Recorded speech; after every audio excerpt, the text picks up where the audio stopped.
Hello, everyone. This is Pops. So, I was just sitting in my house, bored, figured what the hell, do a late stream. Subject of today is they want us to believe it's a civil war coming. So, the real situation is it's not a civil war. It's going to be a civil unrest. Now, just let's think about this. I would say 60% of the country does not want Biden as president, right? So they're going to vote for Trump. You got the MAGA, and then you got the rest of the people that are just going to vote for Trump. 30% of the country doesn't want to vote for Trump, but they don't want to vote for Biden, so they're just going to sit down. And then 10% of the country is supporting these Democrats. Or you want to just say the whole total coup of our government. So 10% of the population supporting that, 30% doesn't want any part of it, and 60% wants America the way it used to be. So they want us to believe that it's like 50-50. Like 50% of the people want communism. 50% of the people, this is what they want you to believe. 50% of the people want communism. 50% of the people want Democrats like Biden. 50% of the people like the way everything is going with all this sexual deviant shit they're teaching children. And that's is what they want you to believe. They want you to believe it's like 50-50 and we're going to civil war against each other. It's not the way it is. Okay? They're presenting it as a civil war, but it's really the fucking people are sick and tired of the bullshit, and it's going to be a revolution, not a civil war. But they want to put us on side. See, they want to make you believe that there are a lot of people supporting their bullshit. It's not true. They're pushing this shit where there's a civil war coming to America, all this shit. I could show you. Here, hold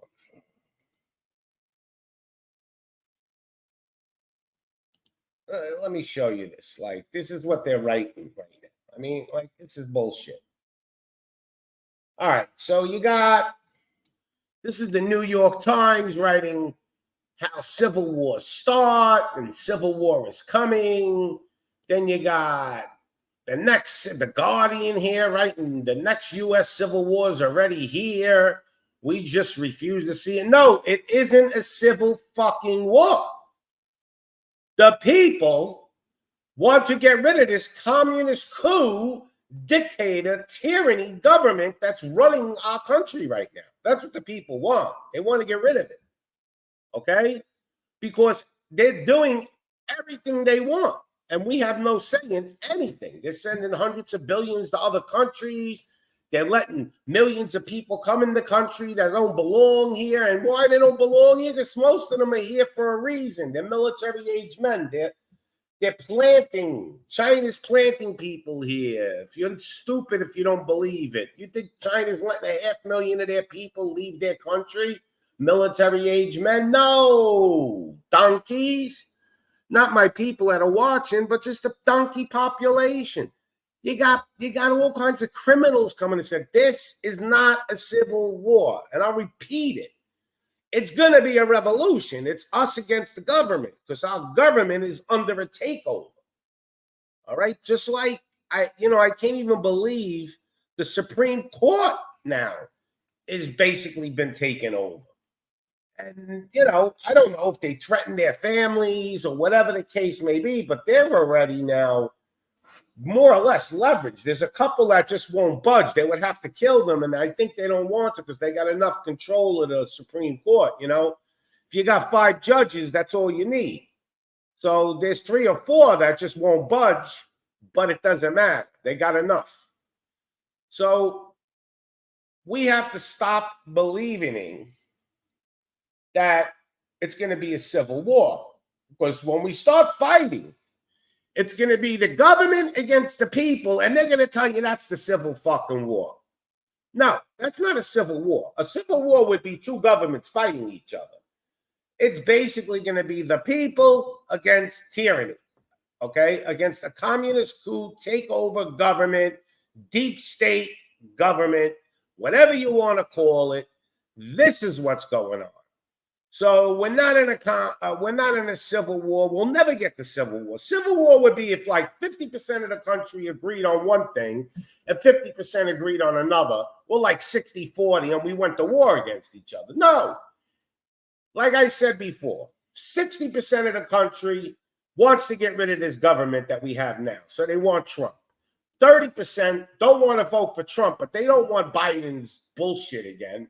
And then you got 10% that are psychopaths like them, that like communism and like all the sexual deviant shit.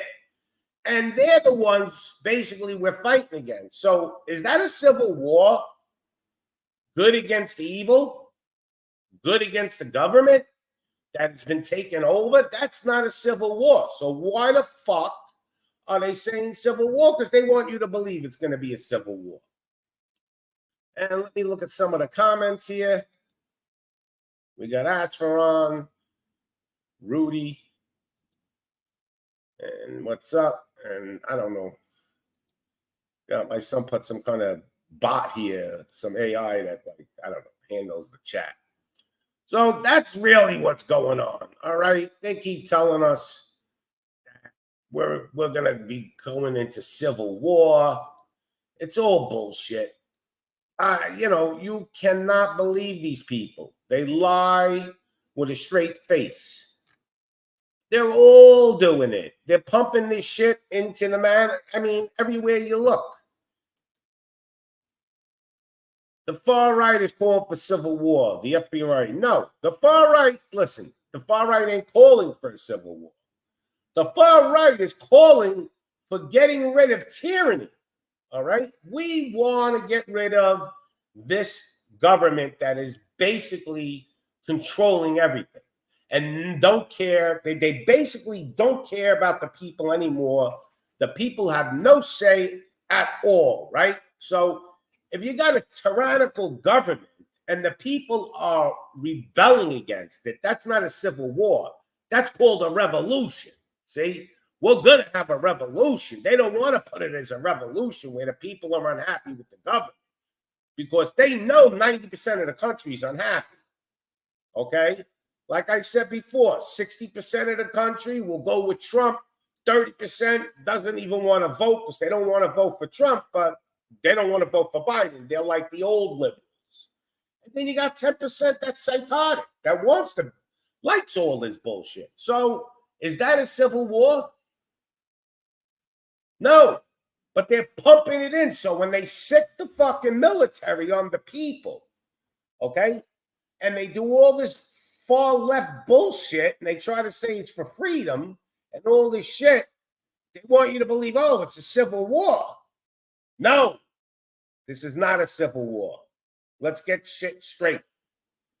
This is the tyrannical government abusing their people, stealing their money, and the people are getting fed up and they're going to fight back eventually. They have no choice to fight back. You have to fight back. If you don't fight back, you will end up in a camp. So why is it that this is what they want to make everybody believe? Well, it's all about the fucking mind games, man. It's about the mind fucks. That's all they do. They mind fuck everybody. They're trying to make you believe they even got a movie coming out, Civil War. And they're going to make the government the good guys in the movie. Like, oh, they're the good guys in the MAGA. They want like the patriotic side. They want to make them extremists. We are not extremists. Let's get real. We just want to get rid of a tyrannical government. What is so wrong with that? Can anybody tell me that? If anybody wants to jump on the panel, I think I did pin the link. Oh, we all hope Trump wins, Ashfaron, because it's better than what we got. So, like I told people, pick your poison. And, you know, that's what you have to do. You have to pick your poison. Trump is definitely better than what we got now, 100 times better. You know, I don't know if he's part of the Masonic clan there. He probably is, but hopefully he's a good Masonic clan guy, you know. Seems like he gives a shit a little bit about the country. I mean, these guys right now that are in charge, they're just preparing us to sick the military on us and tell us it's a civil fucking war. No, that would be a revolution. Okay? People are sick of the bullshit. So, if you got any comments, let me know. But I can promise you one thing. We're not going into civil war. We're going into basically civil unrest. The people are fucking had with these people. We are done with this bullshit. If this election, Trump don't get in, there won't be a civil war. There will be a revolution. Because people are not going to put up with another 4 years of fucking tyranny to the degree where it's at. Listen, we've always been controlled. Okay? They always had the power, but they're abusing the power now. Now they really just said, you know what? You don't mean anything. Like you guys don't, the people don't matter anymore. You got 450 people controlling the country, all leveraged somehow. Okay, and they're not doing anything. They're just playing movie theater. They're playing like they're doing an acting role, like in West Wing on TV. So understand that all this shit they're pumping out there, they're trying to make it sound like it's going to become, we're going to go into a second civil war. No, no, no, no, no, no. We're going into a revolution. When some states start to break away and say, no, we're not doing this shit. We're not doing what you want. That's not a civil war. That's called a revolution. People want to get rid of the oppressors, okay? We want to get rid of our oppressors right now because this is tyranny and it's going on through the whole world. So if you can't see that, you're blind, okay? Wake up and look at what's going on in the world. All these libs are putting all this shit out there. You got Bloomberg, 43% of Americans say civil war is at its least somewhat likely in the next 10 years. Why is it a civil war? It's not a civil war, okay? It's a revolution. It's way more than 43% of the Americans. I would say 93%. Put 7% of psychotic, psychopath, sexual, deviant demons on one side, like the Biden regime, and they take the other 93% of the Americans, even if they're not all on Trump's team, okay? They don't want this shit. They grew up in a country. Listen, I grew up in America. I voted Democrat. I voted Republican. I voted for who I like. But Democrats were kind of normal. They just had more of the working man's ideas. And the Republicans were more rich into the business end. But then it switched. You know, then the Democrats became demons and the Republicans moved to the left and became like the middle ground now. Like they're more like the liberals that I grew up with. The Republicans today are like Democrats when I was a kid. And then the Republicans when I was a kid were far right. Okay? So it was a whole different game. Here's what they're trying to do. They're trying to make you believe it's going to be a civil war. So we got Neurojack here. Hold on. Let me take this screen down. And hold up 1 second. I got to make sure it's you. I don't want to get Oh, all right. I just don't want to get freaking porn bombed on here. Yeah, I don't blame you. It seems yeah, people are playing games out here with that kind of stuff for sure. Yeah, I mean, you know, you just use common sense and realize that if we start to rebel, it's not a civil war, but they want us to believe that so they could sick the military on us and go, oh, we're in a civil war. No, we're more of in a revolution stage, like where people are just sick and tired of what's going on. I mean, we all don't want this part of our life. you know? Well, I want to bounce some ideas off of you just because I've seen your son and you enough to kind of understand where you're coming from. And first, I want to say, um, I don't know how savvy you guys are to what's going on in the local communities here on YouTube, but I just want to let you know that it's probably much weirder than you think. And Yeah, my son was telling me about it. He was telling me there's all kinds of craziness going on where there's other people going on other people's channels and they're working for the government. I don't know. What do you know? Tell us what you think's well, going on. well, I don't know much, but I definitely know that it's very odd, and I don't know if it's necessarily the government, but it's very bizarre people acting very bizarrely. But I'll say this much: what is your general impression of the QAnon movement? I believe some of the QAnon information. First of all, I believe it's controlled opposition or it's just controlled. Right? Some Yeah. of it, I believe some of the stuff is true, but here's what they do with the QAnon. First of all, they make it like general statements, like the Bible. Like if you read Revelation, it can fit into any time period, right? So they said like one thing, look in the water 2 years ago, right? So then the boat thing came in the Panama Canal, and they go, see, they were telling us, look in the water. Like this is like they're just making general Yeah, statements and QAnon.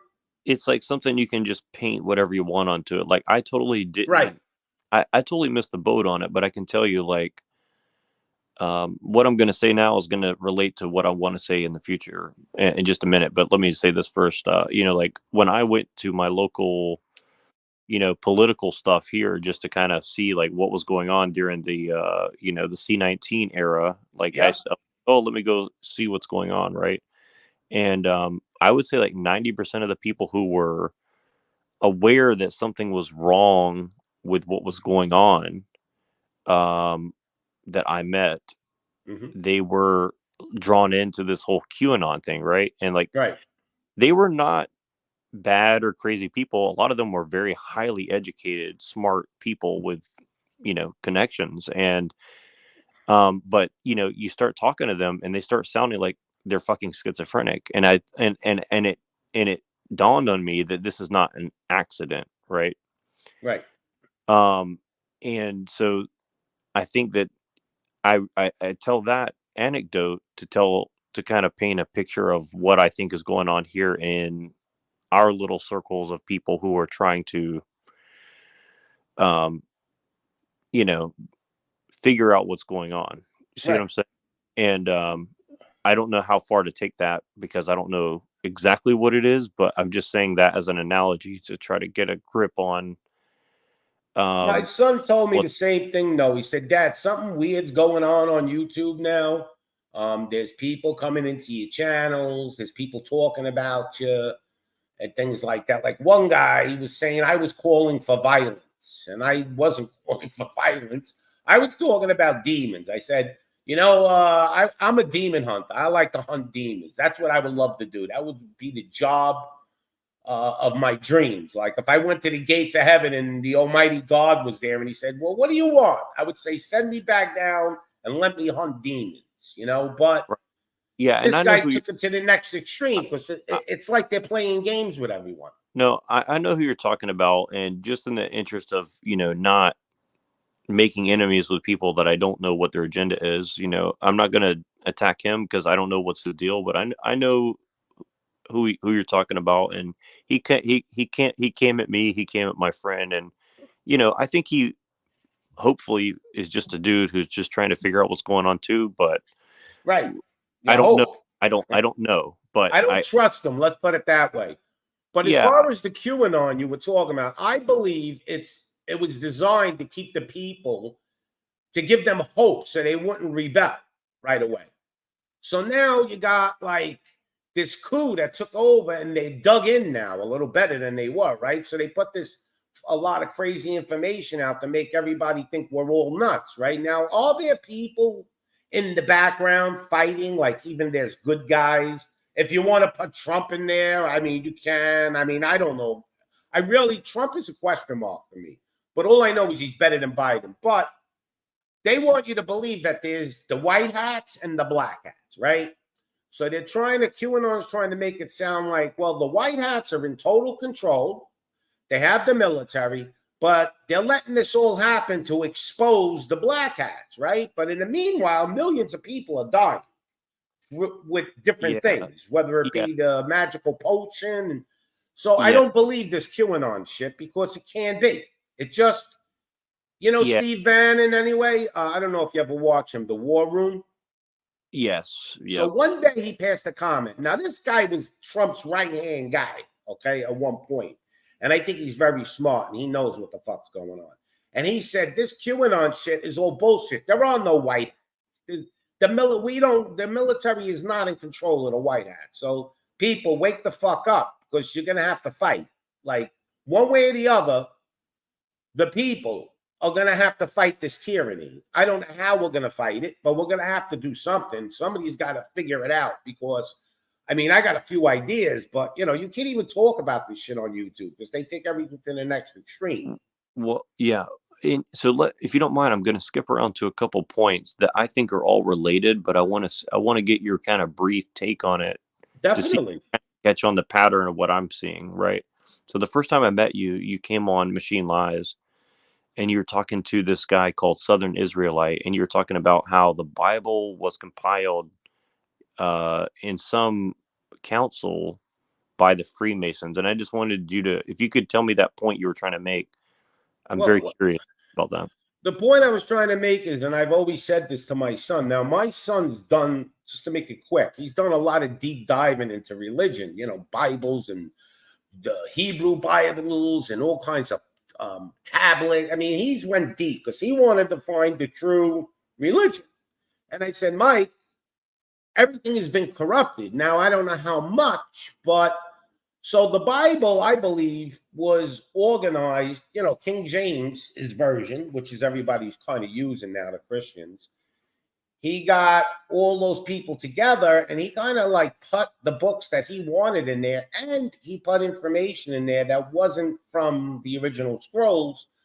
He actually even put his name in there, James, a lot, like he was into it. So I told my son, there's only partial truths in all these books now. You have to read through the lines. Like, I don't really believe Jesus Christ said, give Caesar what Caesar's. I don't believe Jesus said turn the other cheek, because Jesus, to me, he was more of a warrior type of person. He went into the temple and flipped all their tables and threw them out of the synagogue at that time. So I don't believe in what they say. And when you get a whole group of scholars together to write a book for everybody to believe, there's got to be some agendas.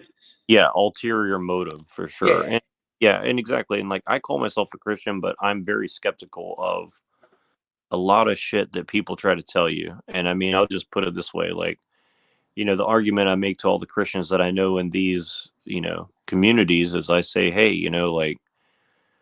if we're supposed to be getting sent out to go kill and be killed for any government, I think it behooves us Christians to kind of like really examine what the fuck they're trying to make us, convince us to go and really get ourselves involved in, right? Like, I don't think Jesus was telling us, well, if your government just tells you just to go do something, you just do it. It's like, I don't buy that. Sorry. Like, me either.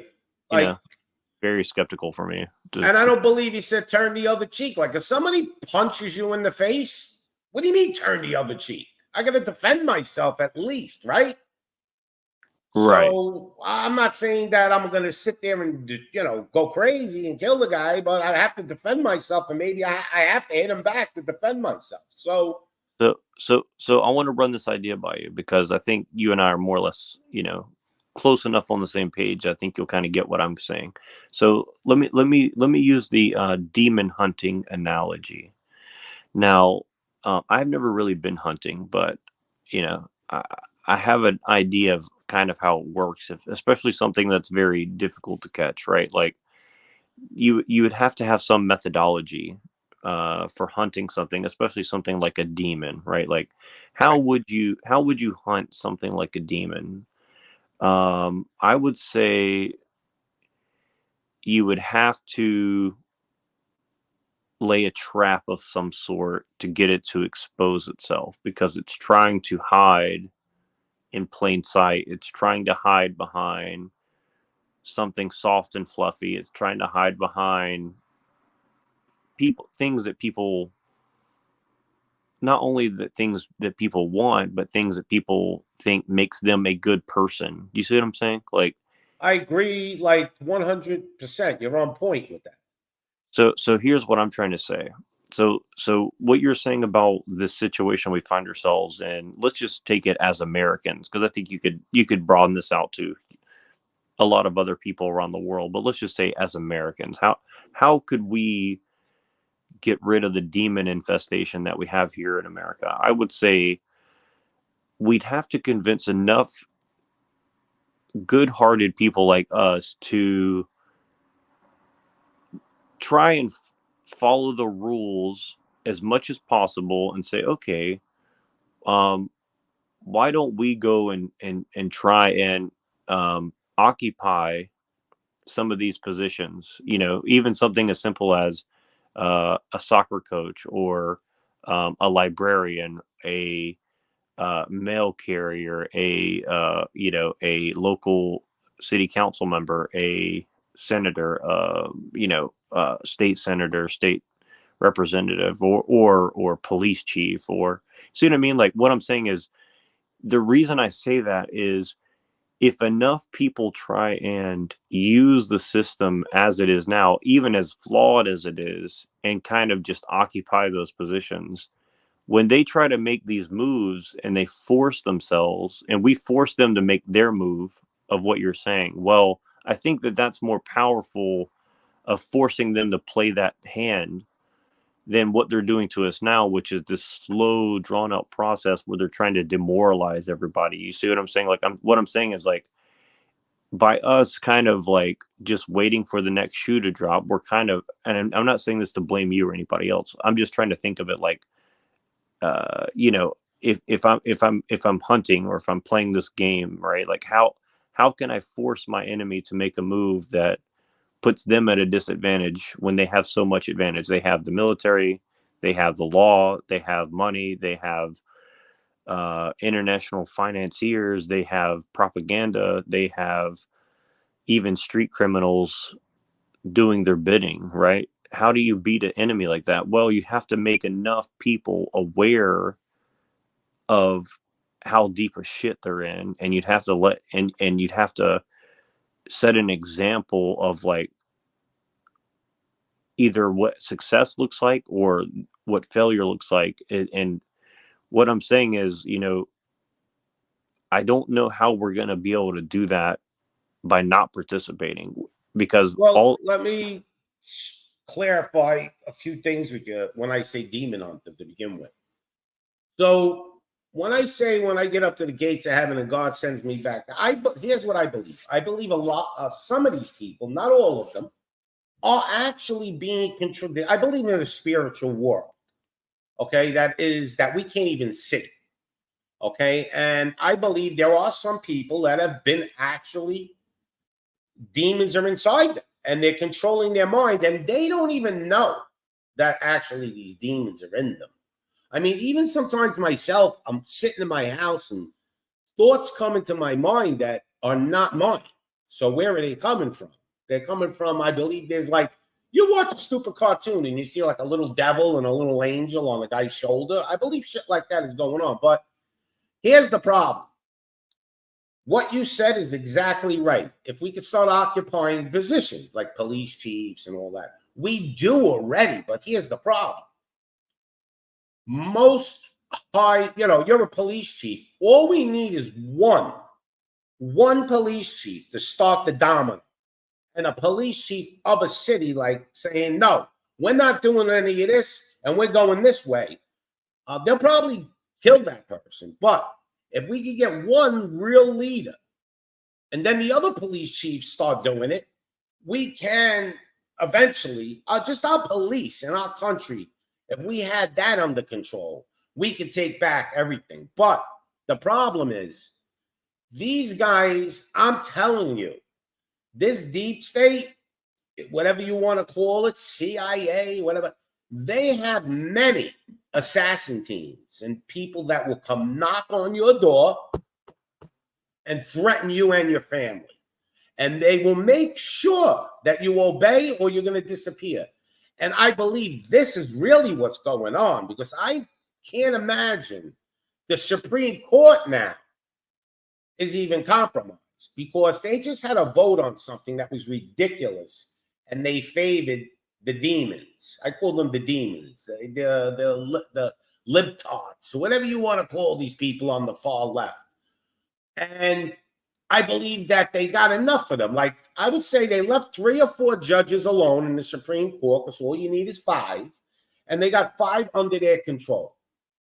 And this is the problem. Now, say they're going to do, say something sparks up in New York City, and you had a police chief that was kind of going against the system.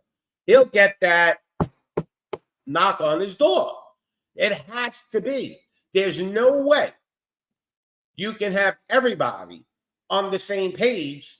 They all look like, most of them look like they're scared shit to open their mouth. Even the Congress and senators, they're playing good cop, bad cop. They're telling some of them, yeah, we want you to say this, just to make it look like it's a fair fight. Like there is people. It's not. They're all compromised.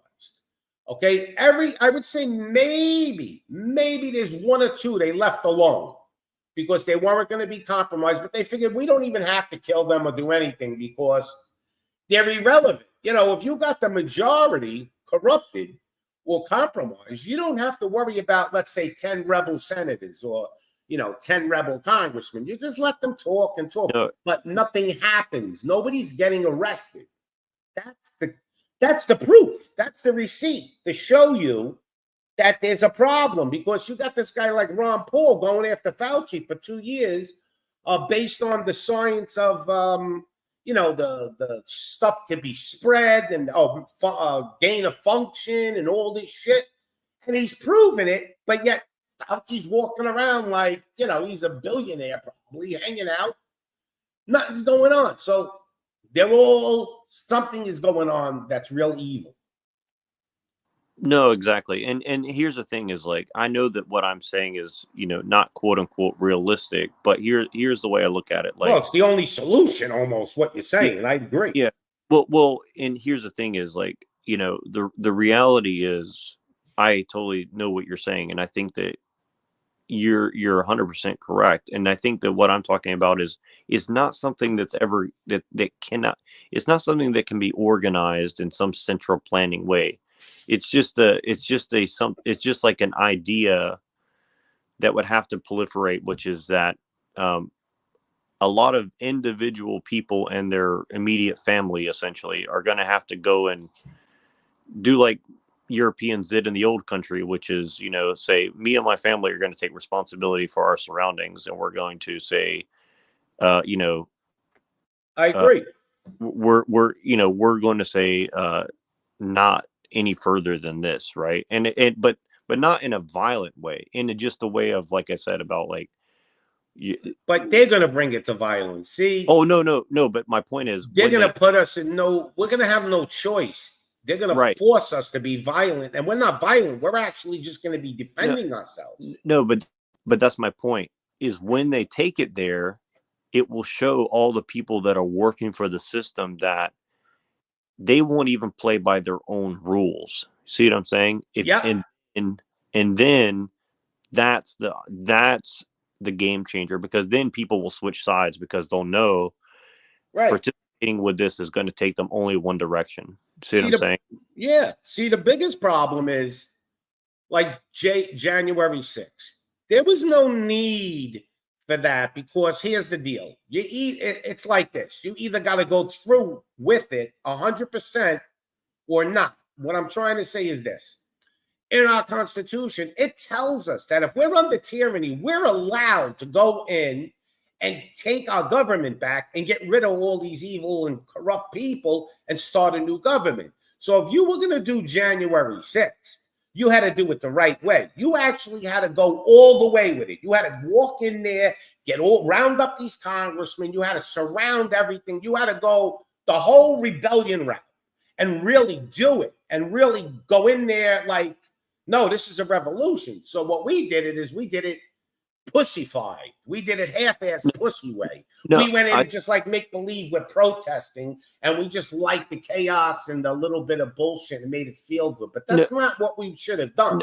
No, I totally agree, and I think that that's kind of what I'm saying is like, that's the reason I brought up the whole QAnon thing first, and I did that as an example because I think the January 6th is like the result of that. They tricked a lot of people to get just upset enough to live action role play, right? But not to actually sit down and say, okay, I need a 5-year plan. I'm going to have to sacrifice a lot of time, a lot of money, a lot of energy, a lot of relationships, and actually take back my town for me and my people. And I need my sheriff to have my back. And then I need to have my county representatives have my back. I need to have my state representatives have my back. I need to, and have their back, because the higher up you go, the more likely you are to get a knock on the door. See what I'm saying? Yeah, well, my son's town did that. Black Lives Matter wanted to roll through his town when it was getting crazy with Black Lives Matter. And he lives in a small town. So the sheriff deputized all the citizens. I'm not kidding with you. Now, we're talking about a town of 600 people, right? And they probably have a few friends on the outskirts of the town, because the towns are close. The next town had 1,500. They had 300 armed men with like M15s. They had about 30 snipers on roofs, and they had roadblocks. And when Black Lives Matter was coming up the mountain, they seen it, and they turned around and they went a different direction, okay? Because they told them, you're not coming through our fucking town and burn it down and do all this bullshit. It's not going down. Now, their sheriff was on their side. So now you get the next town, their sheriff's on their side too, right? And I guess that's the way it's going to happen. It's going to be I think all these little towns in the Midwest are going to try to fight back.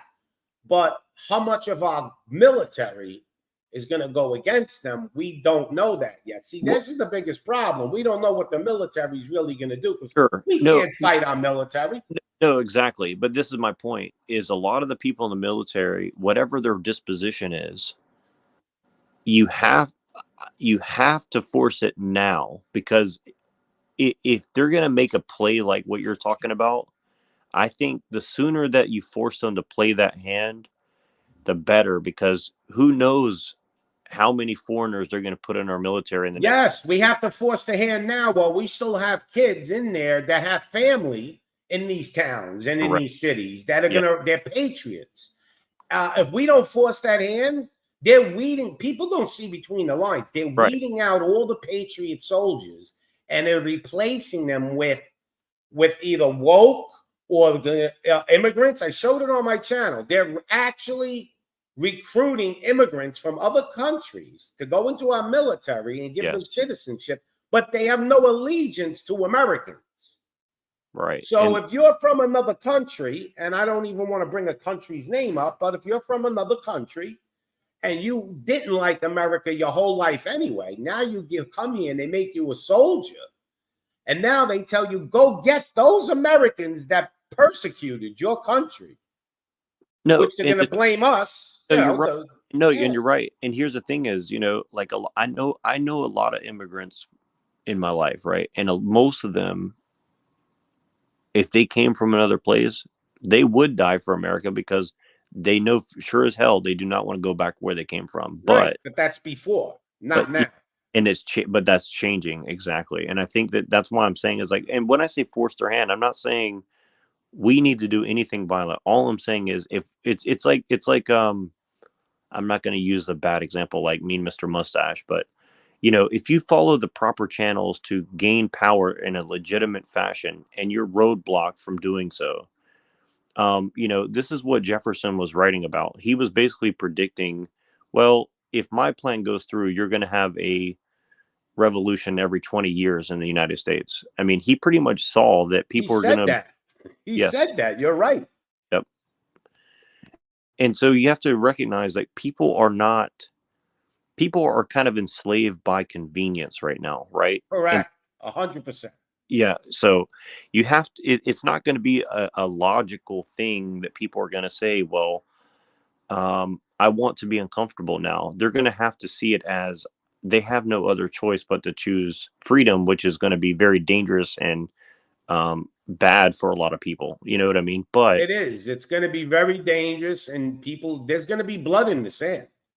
yeah, and again, but that's the thing is like, you know, like you said, the self-defense is very different than violent revolution. I don't think that violent revolution can ever work, especially now with the technology and the propaganda and all this stuff. So what You're I'm saying, right. people just independently have to have it in their mind, like, okay, um, I, nobody else is going to get up and do a speech in front of, their local towns meeting or their local police stuff. Like I go meet my local police and, or my local Republican Party or even, I used to, many years ago, I used to hang around political people who were affiliated with political things in the very left leaning stuff. But you get into a personal conversation with some of these people, they were very concerned. These are left wing ideologues, but you talk to them on a one-to-one level, like they would sound closer to you and I than we would think, right? Like they were like very freaked out, very concerned, right? And I think that there a lot of people are just scared, and they're just, like I said, enslaved by their convenience, right? So they're looking for inspiration, and I'm telling you, if most people go to their local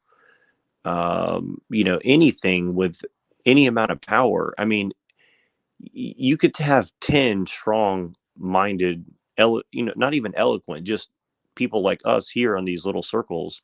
And you go and you start speaking with confidence about these type of issues. People will follow you because they don't have They strong need a men. leader. People need Yes, leaders. they do. We do have leaders right now doing what you're saying. Here's the problem: the media is not showing you it. They don't want this to spread, so they Yes, keep it correct. at. So you got, let's say, 10 sheriffs, or say 50. You got 50 sheriffs throughout the country rebelling against the government, organizing, like you said, but you're not hearing anything about it. See, the biggest problem we have is they control the mainstream media. So to get the word out, you would have to have everybody on YouTube, and then they'll shut YouTube down if they have to. Well, and see, now we're coming back to where we started. I would wager that what we're seeing in our little YouTube arena is a different form of gatekeeping. They're That trying to seems figure out what we're gonna like. They're trying to read our minds with YouTube. They're probably putting us in some AI to figure out what's their next move. right, and I think they have a lot of either willfully ignorant or just plain ignorant or very sophisticated, strange people trying to avoid people having these type of conversations, right? And I can tell you from experience, the last 6 months, every time I try to talk about this kind of stuff, people instantly try to do anything they can to change the subject. Oh So yeah, because people don't want to hear. They're trying to say it's negativity or you're a narcissist. And no, listen. In reality, this seems like a hopeless battle because they have really all the pieces put in place with the technology more than anything. Now, with the military, you have to be blind not to realize what's going on. Now, they're saying, on mainstream media is even saying it now, there's 500,000 Asian men, military age, that they've gotten into this country. And basically, to me, they're sleeper cells, right? So now I don't believe it's 500,000. See, they always exaggerate to scare the shit out of us, right?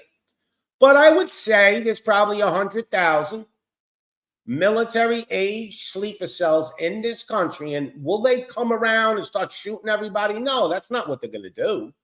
I believe what they're here for is to like destroy our infrastructure, to make it more chaotic. So like if they shut our power grid down, what would that do to America? Well. Here's the thing, and you know, I've lived many years in California, okay, and I've been around these immigrants, and look, you know, I don't hate them.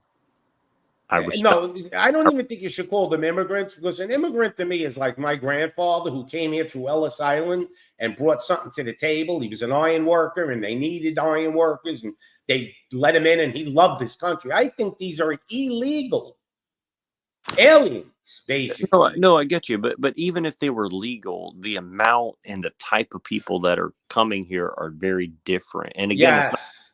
race or anything like that. Like I'm very close with people who are from other countries, but let's just be honest here, right? Like even if they're not here to directly destroy our infrastructure, they are They're here for a purpose. We can't they, figure it out yet.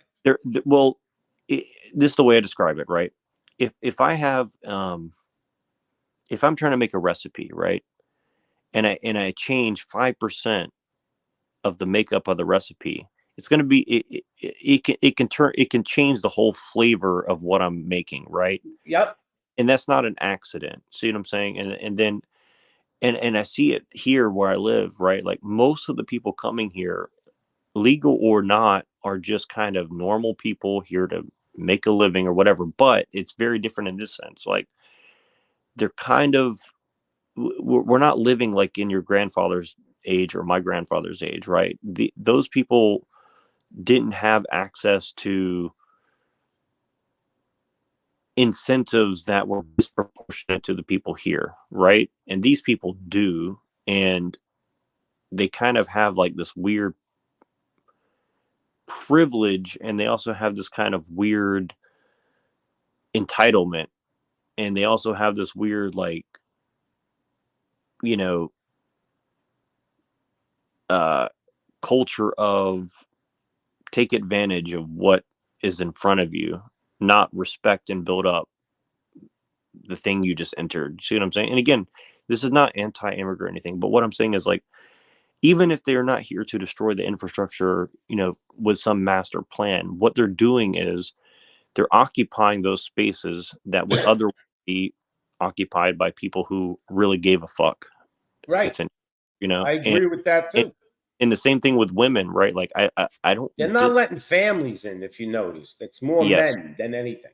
yes, and the other thing is this is like why is 50% of the workforce women now? Because women will go along to get along far more than your average men with like a normal amount of testosterone, right? Correct. And this is why they're just pushing men out of the workforce, because women will comply with much less coercion. You get If what I you mean? threaten a woman's child, they'll comply with anything almost. Yes. A And with man is willing to I be honest. I mean, a man up to a point is willing to actually sacrifice his own child for the sake of good. Where a woman will like any threat to her child, like let's say to go to World War III, and she knows her little baby's gonna have to get drafted, she's gonna do everything in her power to make peace. She's gonna submit to whatever she has to do just to keep her child safe in her correct, house. Yeah. correct. Yep, and I love women, but it's just that they look at things differently. And again, I hate to say this, but a lot of men are becoming very female like because they're folding under very low amounts of pressure, right? And Yeah. again, And they blame the food though. Like this is the funny thing, Neuro. I got a lot of these young kids saying, well, we're like a little bit feminine because of all the food we've been eating and everything. I said, whoa, whoa, whoa, whoa. I'm been eating the same food. My son's 33, but my son, he's an alpha. Like that's it. You can't breed it out of him. His testosterone's through the roof. So these kids that are blaming the food, I said, I've been eating the same food you're eating for 30 years. How come I'm not feminized?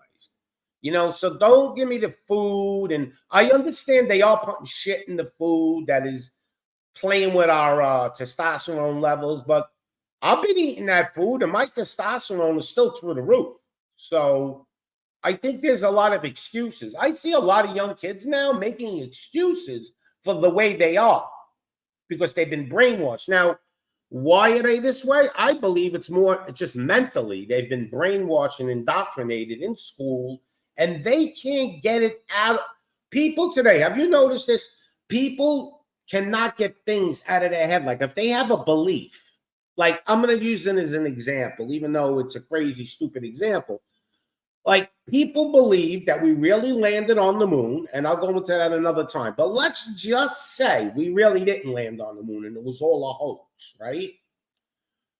People don't care if it was a hoax. They still want to believe that we can land on the moon. Like, this is what type of fucking people we have now. Like, I tell them, well, do you think 9/11, do you even question what happened that day? Nope. They want to believe that the government or this could not be a conspiracy. Like, no, it happened, the terrorists came, and that's the way it is.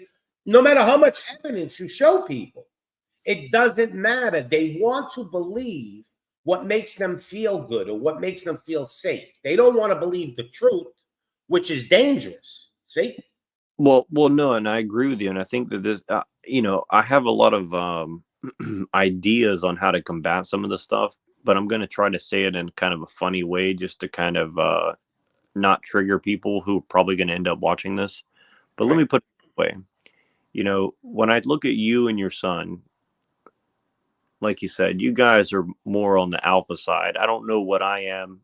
I didn't really have much of a dad and stuff like that, but I can tell you this, like, when people like us walk into a room, women notice, and not because we're necessarily like sexy or whatever, but we're aware of our surroundings. Let's just put it that way. You get what I mean? We're watching what's going on. We're sizing up what's going on around us, right? It's just because we have normal human behavior, essentially what I'm saying. Right. When I see a dude walking around with a NASA shirt on, you know what I'm thinking in my head? I love you. I'm thinking the same thing.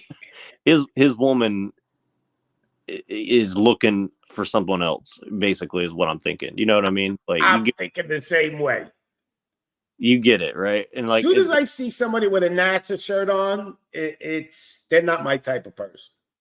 Yeah, and most women, they settle and they're okay with it. But the truth is, like, and again, this is not something that I was born to knowing this shit. I had to learn the hard way. So I know this from years and years of trying to be the nice dude or whatever. And the truth is, like, I just noticed it's like a lot of men have been,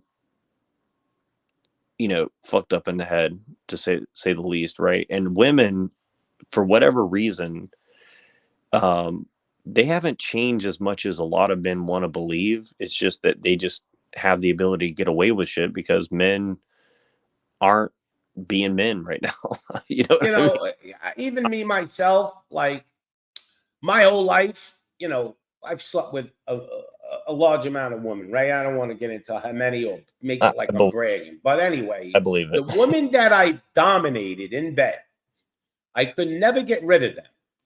There were a couple of girls that I really liked, and I was like trying to be like in between, like not to make them scare them off. I thought maybe I would scare them off, like trying to more or less make love instead of dominating them.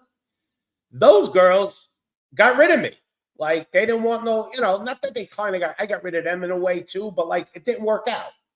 So women want to be dominated by a man. They don't want a pussy.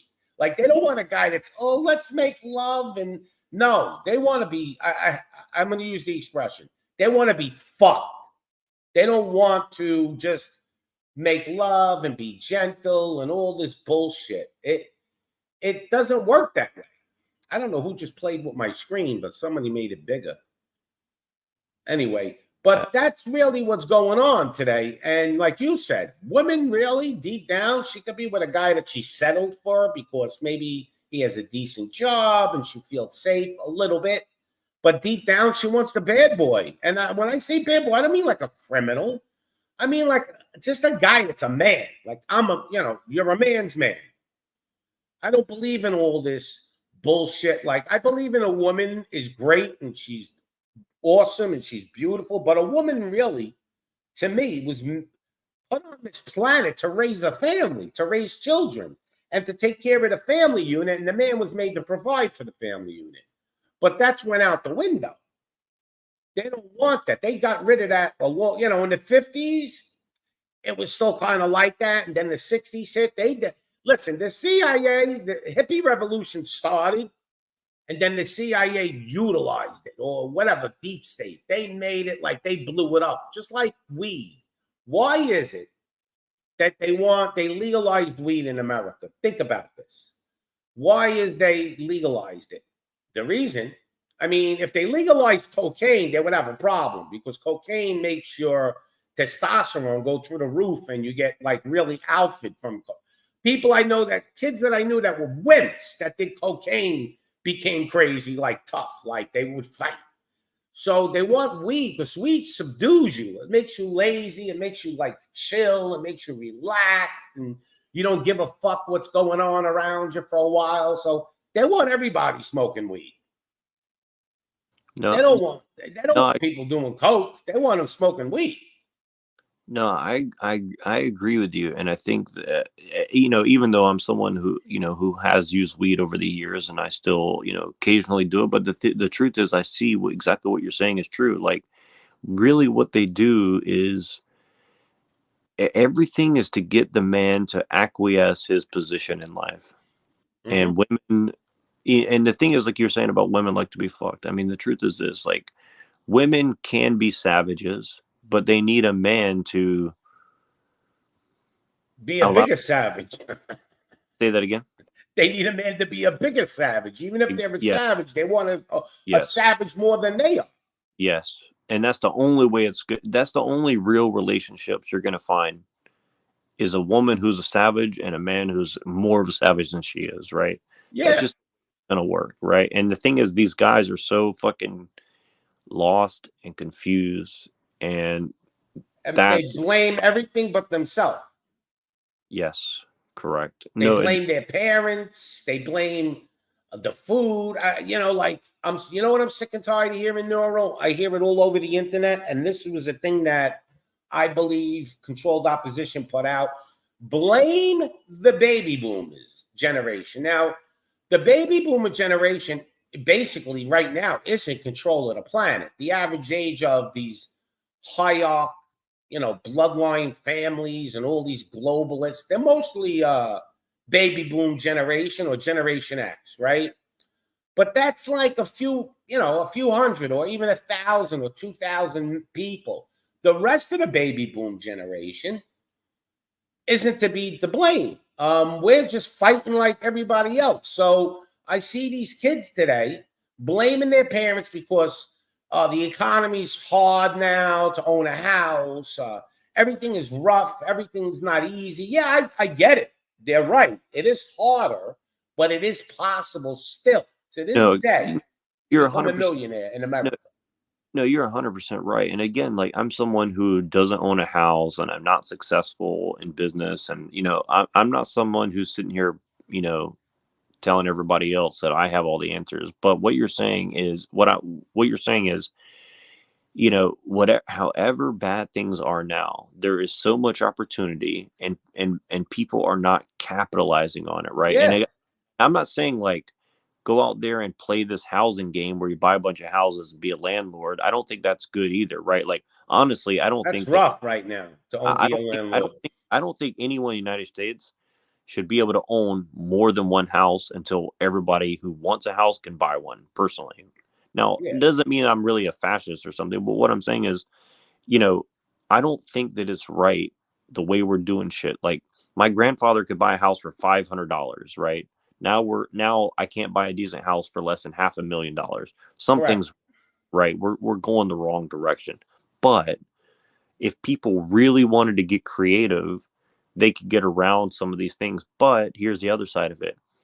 You know why all this stuff is going bad? Because people are not in their zoning meetings where they're ramming through 2030 agenda, they're ramming through the agenda 21, they're ramming through all these zoning laws and permits to make it almost impossible to do anything, right? And a lot of people who are left leaning liberals here in California are learning the hard way.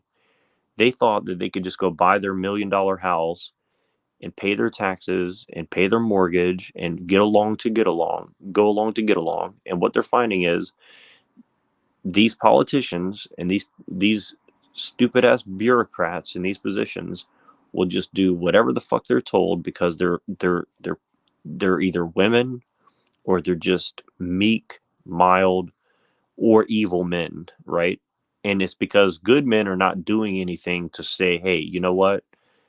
My father, my grandfather, and my great grandfather worked hard to get me where I'm at right now, and I'm not going to allow you guys to just sit here and destroy it, right?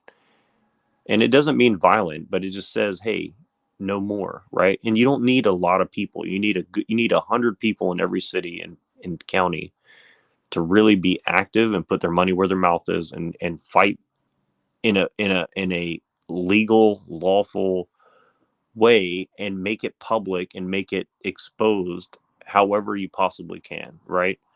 And let people suffer the consequence, because when people suffer they will learn, right? And it doesn't mean that, again, I'm not talking about violence. What I'm saying is people, if people don't believe that there's a possibility to avoid bad things, then you're already correct, right? Like it's not going there's not going to be any easy way out of the situation we're in. And I think that what I'm talking about with the There's men and definitely women, no easy way out. yeah. And what I'm saying about the men and the women has got to be like the foundation of it. Like if men don't start getting laid and they don't start like getting a healthy-ish relationship and and try and raise their kids not to just go cycle back into the system every 5 year, every 20 years after Hmm. they're out of high school. If they don't figure a way to stop the cycle of the divorce and the drugs and the whatever, Yeah, it's it's not game going to, over. yes, Family because unit is the most important thing. exactly. And we're doing it to ourselves. Right. And I We think, are. you know, But you have to understand, like, in one aspect, kids have been indoctrinated. Now, what do I mean is, in the early 1800s and even in the, late 1800s, and like this guy's bringing up from 1890 to 1920, right? Even in the early 1900s, but really in the 18, children didn't go to school. They went to one day a week. They went to Sunday school. The other 5, 6 days, they helped their family, whether it be with the farm, they did yes, stuff, and yes, they weren't indoctrinated. So what these brainwashing geniuses did is they figured out a way. They said, "Oh, well, let's make school 5 days a week, 6 days a week, and we can start to mold these children the way we want them, to be slaves." And that's what they did. But yeah. And the you real solution is men have to become men, and it's hard now. no, exactly. What you're saying there is true, is like, men are going to have to start saying, I need my son to stay home and help me build this business. I need my daughter to Hmm. stay home and help my wife run the household. My It's grandkids are homeschooled. They're all smarter than the kids that go to school in reading and math and everything. Like there's kids yeah, that go to the school where my son lives, and my grandchildren talk rings around them, like because they're so smart and they're doing other stuff. They're learning things that matter for life. Things that matter to survive. yep. And I think also another part of it is, men who are willing and able to go and find a younger woman. I'm not saying like, if we're much older, we find just like a younger woman. What I mean is like help women see like, it's better just to stay with me and have kids and raise a family rather than go through 12 years of school. Then you get out of high school and you go do 6, 7 more years of college. And then by the time you're ready to have a kid, you're 35, 40, and you're not really made for that. You know what I mean? Like women, Yeah. Well, that's that's a, another thing this country's done, though. You were talking about it a little, but you stopped. They've made it where if a man's 10 years older than a woman, it's like you're a pedophile, which is bullshit.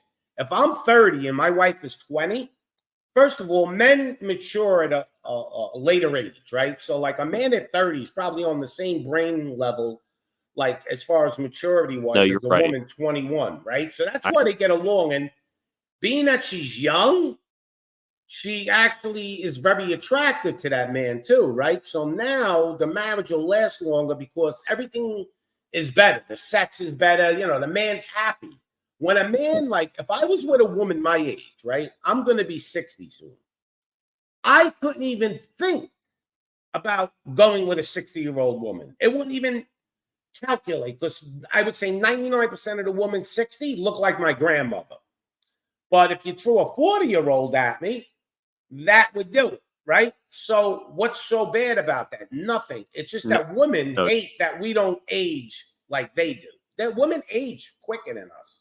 no, you're exactly right. And the thing is, like, some women work hard to avoid that, but the vast majority of them don't. Right. And There are a few exceptions to the rule. right, right. But no, but I think what you're saying is very true. And I think that this is something that men aren't understanding early enough. And it's something that women do know, but men are not taking advantage of it. I'm just telling you, like, Yeah. here where I live in a very liberal place, man, I never would have said this a few years ago, but I'm telling you, like, now that I'm only in my 30s and I already know everything you said is true. And I'm just telling you, like, you can go men who are thinking like us, you can go to any liberal place in the country and you'll find a woman in 2 days if you're looking, because women are desperate, especially in the liberal areas. They're looking for a real dude. Yeah. Okay. And they're forgiving. You know, a lot of men are intimidated. Oh, she has a better career than me. She has a better education than me. You know, but yeah, maybe 6 out of 10 of those women are gonna say, you know what, I don't, you know, I need to marry up. But guess what? One or 2 out of 10 women are gonna be like, you know what, fuck this shit. All my friends are miserable. They're trying to do this. They're trying to do that. They're whatever. I mean, you know, it's men have got to start taking the initiative. You know what I mean? Yeah. Like, They got to start growing balls. But yes. it's very hard. I mean, I think the real way to, I think if any parent out there right now could do one thing to actually change what's going to happen in this world down the road is pull your kid out of the school system. Because the school system is an indoctrination. They're not even teaching kids math and real science and history. They're basically erasing everything. They just want them dumb and brainwashed. Well, So and every it's generation, if our generation pulled out all their children at a home and homeschooled them, maybe the next two generations of all the children that weren't indoctrinated would be able to take the planet back, basically. yes, correct. Exactly right. Yep. You No, need a couple of exactly. generations, though. No, exactly. No, and it's very deep what you're saying, because the thing is like this. And again, I went to public school my whole life and hated it, because for a few years I was in a good school system where they were trying to fast track me through mathematics, and they were trying to get me like in college by 16. Yeah. Then my family fell apart. I moved to a different place, lost access to all those programs, so my life turned out very different than what it would have, which is Mm-hmm. fine, you know, which is fine. But it taught me something. All my experiences with this kind of stuff is, you know, a lot of people just believe that the best thing you can do for your son, or especially your daughter, is to put her in school, and then she's going to get a good education and get a good job, and then she's going to be stable and good. She'll meet blah blah blah blah blah. You know. But the truth is, what you're saying is very deep. It's, you know, family connection is the most valuable thing that you have, aside from your time and your health, right? Like, Mm-hmm. and and people have got to start looking at their family as not only, um so you're trying to do good for them, but they're an investment. You know what I mean? Not only for Yes. you, but for the future. You know, and like I'm saying, as someone who's raising my first kid, like, man, I can see like every minute is precious, That's even if correct. it's hard, even if it's uncomfortable. Like, I can't imagine sending my kid for someone else to raise. You know what I mean? Because I already see like one. Especially they're not doing the right thing. They're not even trying to raise the kid properly. Yes, it's like a free daycare prison system Yeah. for Like the proof is in the pudding. Here's the pudding. When I was a kid, I went to school in the 70s and early 80s, right?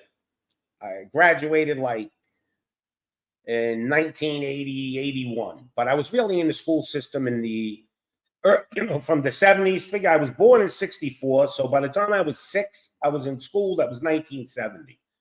When I was a kid, we pledged the flag in school. Okay. The teachers taught us morals, like there wasn't all this lib-taught stuff, right? So it was basically, though, you went to school, they taught you history, math, science, and a foreign language, like I learned Italian or Spanish, whatever it may be. But there was none of this other stuff, right? So now here's the proof. My son, who was very smart, I pulled him out at 16 because he realized what was going on. I didn't realize it, but now I do. He was getting indoctrinated. And now my son's children are getting indoctrinated. So you got two generations that are really being heavily indoctrinated. And my generation was like halfway. So this is where we are now. Look at where we are in America. So if we flip that and we go back to the old ways, and for the next two generations, like my granddaughter's kids and her kids get pulled out of school, okay, then we'll take it back, because they're only getting away with this shit because they brainwash too many people.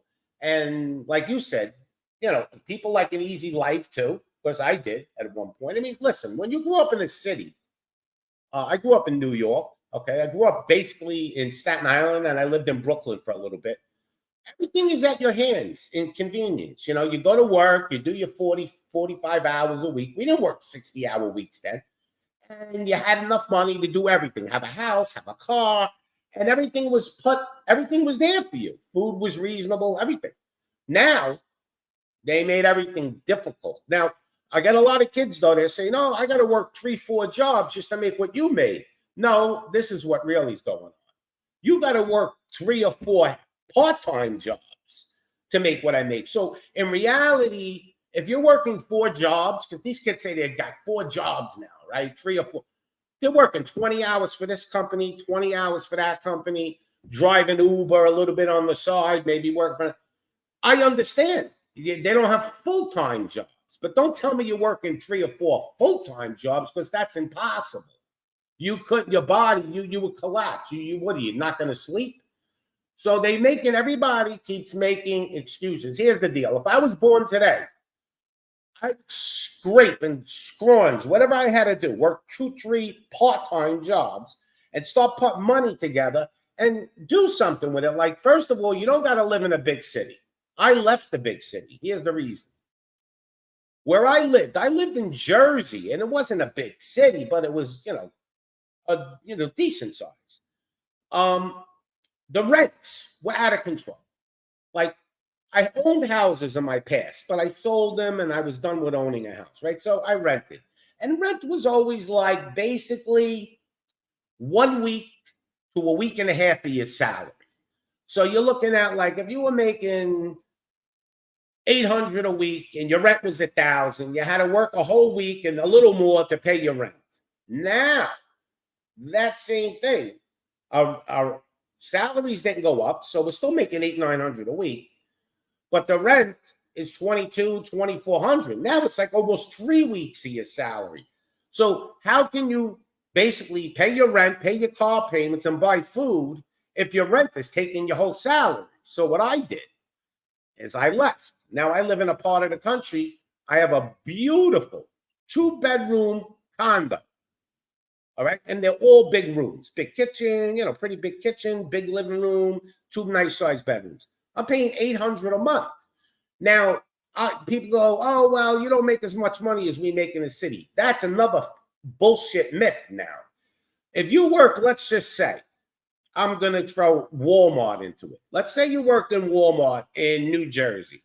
They're going to pay you $15 an hour. Okay.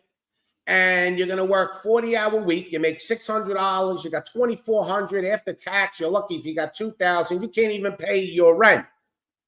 Now, if you worked in Walmart where I am, they're going to pay you $14 an hour. They don't pay you like 10. They pay you 14. So you're making $550 a week, $2,200 a month, but your rent's only $800, $700 if you want a one bedroom. So you can pay your rent and you can still pay all your bills, and you probably can even save money.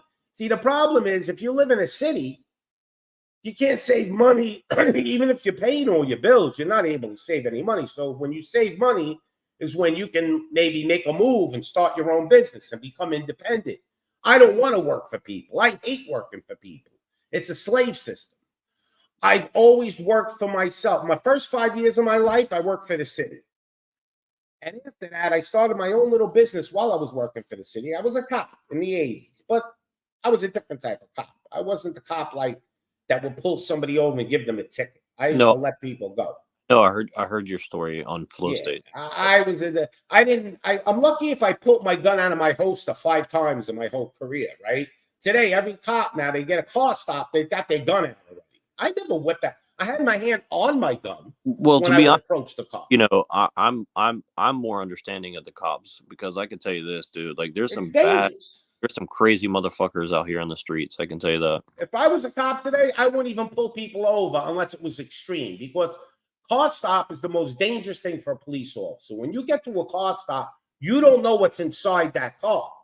Okay, that guy can have a gun pointed right at you through the door, and you don't even know it's there. Okay. So why even put my life on the line for something stupid like the guy just went through the red light by a half a second? You know, you ever get to a yellow light and you got to speed up to get through the red? Oh yeah, that happens all the time. But the cops today pull people over for that shit, and then they wonder why they're always in problems. Listen, look, they got to look for crime. That's the problem. No, and that's the problem that we have now is, like, you know, there's no incentive for the cops to be pulling over the dude, like, swerving in and out of traffic and shit like that. He's looking for the easy pickings, right? Where some dumb old lady, driving like an idiot because she's, dumb and old, right? They got to use, to be a cop, you have to be rational. Now, when I was a cop, we had to go through a psychological test. And basically, when I was a cop, they wanted a person that was, they more or less wanted street kids that were smart, that graduated high school, but they were rational and morally sound. Now they want basically cops that'll obey, and they're not rational. Like they could be brainwashed. Right. Like they can be told to do this. They want the ones that'll follow procedure. And I can tell you like this, like, I'm just doing my job. That's all they ever fucking say now. I'm just doing my job. Well, and here's the thing is, like, I'm from the South, and I've driven across the country enough to kind of get a sense and know enough people around the country. In California, they actually still have to hire higher intelligence people and train them very well because of all the rules here. But so the cops in California are actually some of the best in the country, probably, in my opinion, because they are trained to. Yeah, you probably need 2 years of college to be a cop in California. Like New York City, Giuliani did it because we were getting too many dummies, right? We were getting people that worked at McDonald's becoming cops. So he made it where you needed 2 years of college to become a police officer. Yeah, and I think that's actually, has its good parts, but the bad part is now they're putting in all these policies, like where I live, for example. They make it's getting harder and harder to, like, prosecute people living on the street doing drugs, right? And the thing is, they why do you care if they're doing drugs? Like, well, they're shitting on the street, they're throwing needles on the street, they're doing petty crime, and then as they're doing all these things, the bigger criminals who are coming in, breaking in people's houses, strong arm robbery, trying to rob banks, trying to deal the drugs, people trying to, commit gang associated stuff, all those people use the background of these low level people as a distraction so they can get away with the shit that they're doing. See what I'm saying? So it's like, it compounds exponentially very quickly, right? And now you see California is struggling because, I think California gets a bad rap because my impression is most of the normal people who are here and work, yes, they're pussified. Yes, that's true. But most of them are just trying to go to work, go along to get along. They're Yes, stressed, are working so hard to pay their bills, right? they are. They're working hard to pay that rent. Right. But then now all these policies have disarmed the people, and they don't really have the right to do self-defense because they're very liable to be the one prosecuted, right? 100%, I agree with you. Right. Definitely. And so it's not really that Californians are pussies only, it's that they're smart enough to know that they can't really. No, you know where you can get away with where you are. Like where I am is totally different than like if I lived in New York City. Like in New York, if a criminal went at me, I have to be smart about it. Like, say I had a gun. If I shoot that criminal and he don't have a weapon, I'm fucked. I'm going to jail. Over here where I live now, as long as I'm in the right, like if a burglar came to my house, even if he didn't have a weapon and I shot him, I am not going to go to jail where I live now. But in New York City, I don't know what would happen. Like if a burglar came in my house and I shot him and he didn't have a weapon, they still may want to prosecute me.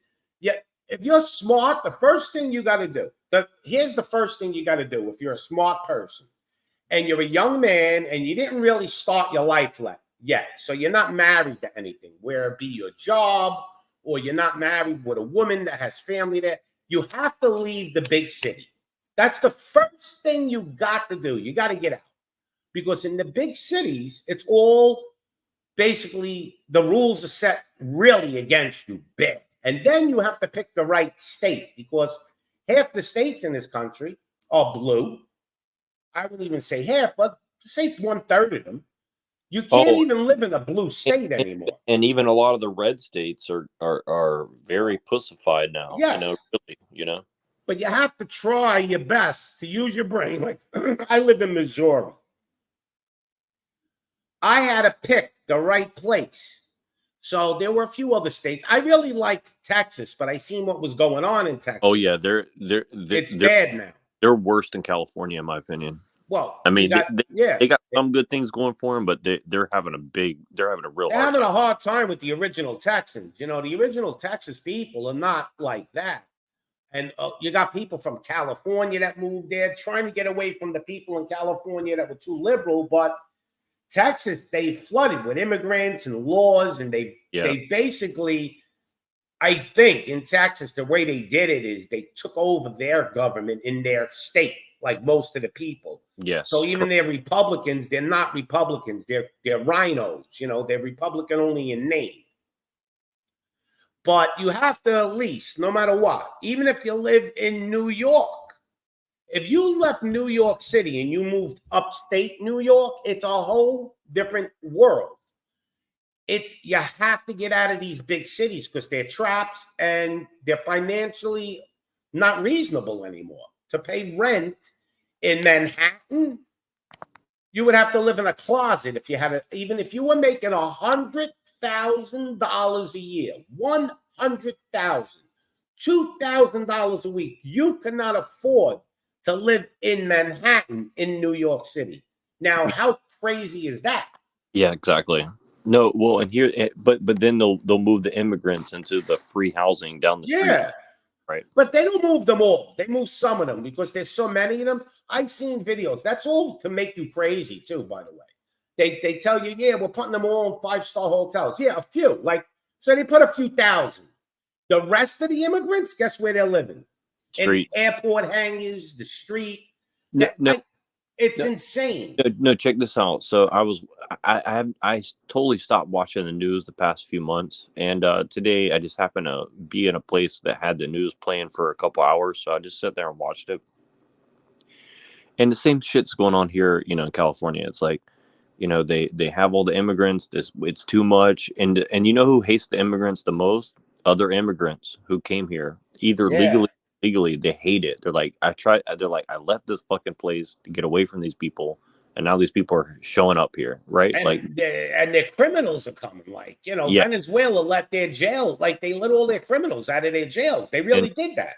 And El Salvador did that hardcore too. Yes. Yep. That's And what Cuba did in the beginning, though. You know, like in America, right? The first couple of boats that came, they were all their criminals.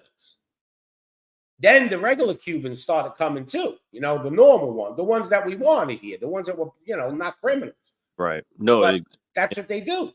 no, and that's what's happening. That's what happened in California. But I think that they're actually sending them everywhere else in America right now, and that's why I say California is hurting. But I think that people are passing over California because it's already It's saturated. California's worked out some deal to avoid some of this shit going on right now, in my opinion. And I think that America is now getting a taste of what California was dealing with for so long. You know what I mean? And this is why, like, for a long time, nobody wanted to listen to me for the past 5, 6, 7 years. Now, all these people who ignored me are like, "Oh, I see." I was like, "Yeah, I had a front row seat here in California. I got to see exactly what's going to happen." Yeah. And yeah, and well, I I had a mean, point. though, Well, go here's ahead. a. Oh, sorry. I wanted to make this point because you mentioned something else a few days ago that was interesting too. You know, like you went to Dominican Republic, right? So you saw like people who have less, like you said, like these people are poor as fuck, yet they own their own house, and yeah, they have their own problems and shit. But you know, they live every day like it's their last, right? They're living like they have a party and they own their house and they, you know what I mean? They had a life, actually. Yes, they have a life, and they know what a man is, they know what a woman is, and they have their problems, but you know what? They enjoy it, right? And I think, Yeah. and I've lived in a foreign country for a while too, so You would go it, into like a neighborhood in the Dominican Republic, and the whole, let's say, a poor neighborhood, right? But everybody owned their own house. It wasn't the most like a mansion, but it was a ranch house, 3 bedrooms made out of concrete. It was decent. But here's what happens. First of all, they're not addicted to the internet and all this bullshit. It's starting to happen there a little bit, but not like here. But you would go there, and on a weekend, it would be like there was a block party outside. All the kids were outside playing with each other, running around, you know, falling down, scraping their knees, becoming children, right? Today, a kid scrapes his knee, he comes home, his mother's like almost wanting to take him to the hospital, right? So these kids are becoming, you know, they're tough. They're becoming a little tough. They're becoming children and they're hanging out. And the parents are all outside drinking beer, hanging out, talking to people. You don't see cops coming down the fucking street telling them, oh, you're not allowed to drink beer. Your kid's not allowed to be here. Like over here, there's so many rules put in place to keep you a slave, to keep you in this prison that you imagine like all of us were outside drinking beers. The cops would probably come and bust our balls. Oh, you can't be drinking in public. You can't do this. You can't. This is not like that in these other well countries. And exactly. they're And all happy. They're no, fucking happy. well, and here's a fucking here's what drives me crazy about California is like, you know, I grew up in the South, right? And I was lucky. My family was very relaxed. Like at 12 years old, I was drinking. You know, at 14, I was in bars. You know, like they did not shelter me. They said, hey, you know, come and let's do it as a family, right? Mhm. Let's get you initiated as a man, right? And and now, you know, you don't see families going out and drinking in the street with their kids playing like you're saying, right? Just exactly what you're saying. But you see these immigrants of these men, they'll have 10, 15 of their buddies out there all getting drunk in the middle of the night, Right. as a single man who shouldn't be out there, and the police are scared to go deal with them because they're dangerous, right? but but but like you said, like if it's families out there occupying the streets, guess what? People like that aren't going to show up. See what I mean? It's like we're not Yeah. taking space and asserting But you normal have to, the big behavior. thing, what I was trying to get to with the Dominican Republic is the people are happier than the people here. Like, would you rather have your little you know, your little townhouse in America, and you got your little Mercedes in the driveway or whatever, but you're miserable as shit because all you do is go to work and pay your bills and you're lucky you get by, but it's all a show? Or would you rather be like kind of poor? You still have a house, but you don't have that fancy car, and be fucking happy. Because there's one thing you can't buy in this world, and that's time. So you could spend the next 30 years of your life working like a dog, having these little luxuries, but being totally miserable until you're an old man, and then you finally could stop working, right? If you're lucky. Or you could be kind of poor, but you have enough what you need. Your kids have just enough what they need, but be happy because time. And now I had 30 years of happiness where you had 30 years of misery. No, you're exactly right. And no, and that's kind of what I'm saying is like, because people here in the United States are not appreciating what they have, and they're not occupying those spaces, like I said, in different ways, like I said, even just having a little barbecue, neighborhood barbecue, they're not occupying, they're not living happy because they're, like you said, they're a slave to that fucking work, that job, that makes them somebody's bitch, basically. Yeah, people are too busy to even say hello to their neighbors now and talk to them for 5 minutes. Yep. They go in the house and they're on their fucking computer looking at social media. I don't understand it. If you like to talk to people and you're on Facebook and you're doing all this crazy shit, I don't even go on Facebook, but why don't you do that in real life, in real time, in front of a real person? Like, talk to your neighbor, bullshit with them. I've actually sat outside with my neighbors in a beach chair and just had a beer and bullshitted for 2 hours about nothing. But who cares? It's better than sitting in the house watching TV all the time. But it's bonding. And see, the thing is, like you said about Dominican, like I've been to another country too, and it's like, you know, I didn't speak the language, I didn't know anybody, but I could go out to the middle of fucking nowhere and drink with people who didn't even speak the same language as me, and I felt like I had more of a connection with those people than half the people in the United States, because, you know, like, they're living in the moment and they're just being a human, you know what I mean? Right. And here we're forgetting that shit, you know. And I'm telling you, like, honestly, I'm at the point where it's like, I'm gonna give it a couple more years just for the sake of my child, maybe to see how things go in America. But I'm at the point, like, if an opportunity arises for me to go live in a place like that, I might just go do that, you know. Like, Well, if I didn't have grandchildren, I would definitely do it. When I'm 62, I'll be able to collect Social Security. That's only like 2 years from now. I'll probably get, let's say, $1,500 a month. I could go to the Dominican Republic with $1,500 a month and live in a beautiful, like 2-bedroom apartment, marble floors, have a maid come and clean my house and every day. And have at least one or two girlfriends. And have a normal girlfriend, let's say, or whatever. I'm not even getting into the woman part. That's the French benefit of the place. But and still have money and buy food and and still have money left over at the end of the month. You know how much rent there is? You could rent. And I'm talking about in a really nice area. Like, if I go live where the poor people live, it'd be $100 a month. But I'm talking about like a 2-bedroom apartment in a gated community. All right, $300 a month rent. Yeah. With like water and cable included. Like you may have to pay your electric bill. Yep. But people couldn't live there for a lot of reasons. First of all, most people are scared. Okay, they're scared of people. Now, me, I would do the same thing you said. I'd be in a poor neighborhood hanging out, and they were all drinking beer, and I felt great. Like, I felt like this is life. And if you get most people here that have a little bit of money, and they go to a country like that, and they're doing what you just said, sitting down, having beers, hanging out, they love it. Deep down, they go, this is really life. What I have back home is shit. And it's the truth. So we have to change, I think, in America too, like that easy, convenient life that we like in the city, but it's not easy and convenient no more. That's the biggest problem. It's just you're a slave. You're just working for it. You have no life. No, I have to have a life.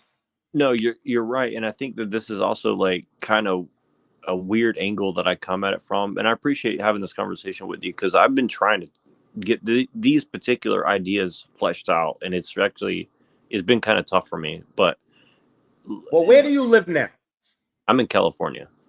Okay, and do you live in a big city? Because Cali's got small towns too. Yeah, I live on the outskirts of in the San Francisco area. So I'm not in the major area, but I'm in the outskirts of that. I mean, do But you make money in what you do there? I mean, how's your life there? You specifically. for Because me you seem like personally, you got your head on your shoulders. I'm okay right now. I mean, to be honest with you, I got one foot out the door, you know. You got So to relocate. You got yeah, to leave. Do you have a wife or kids there? yeah, that's why I'm here because it's just Well, hard. you got to It's hard. take her too.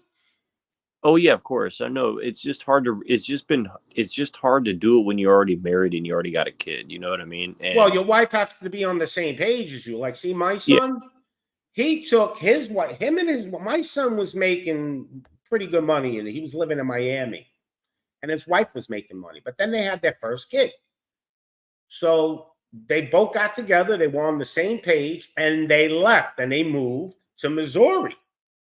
Okay. And they didn't have a lot of money. Actually, my son took an opportunity where it was he's pretty handy. So he's like a carpenter, and there was an offer um, from a person to help them build this campground. And basically, what they were going to do is they were paying them a salary, not a big salary, say a couple hundred a week, and they gave them room and board. And then at the end, when it was all finished, the campground, which was like a year project, they gave him a piece of land. And now he owned his own piece of land. And he did it. And he ended up owning his own piece of land. Then I helped him out. We got a house. He bought a house. So he could have built one, but it would take too long. So what we did is we bought like a shell, and we just had to put the guts inside, the insulation, and we had to put the plumbing in and stuff like that. Well, my son did it. My son knows how to do plumbing, electrical. And where he lives, you got to run your own wire from the pole to your house. They don't do it, the electric company. So you better either know how to do it or pay somebody to do it, but they don't do it, the electric company. So he did all of that. He lives in a nice house, paid for, no mortgage. Okay. Doesn't live extremely like we would live in a city, in a night if you had, but he don't care. He's home with his kids all the time. He works, he makes some living. He works for the river or something like that, like the parks department. Makes a living, has a house, no mortgage, sees his kids more than 99% of anybody could. They're homeschooled, and he's living life. You would look at his house and people like, oh, well, I wouldn't live like that. I mean, it's not a bad house. It's nice. It's new. But he's willing to sacrifice some of the conveniences for having a real life. And he's more happier, and his children are super happy than 99% of the Americans in this country. So who's winning at the end? Who wins?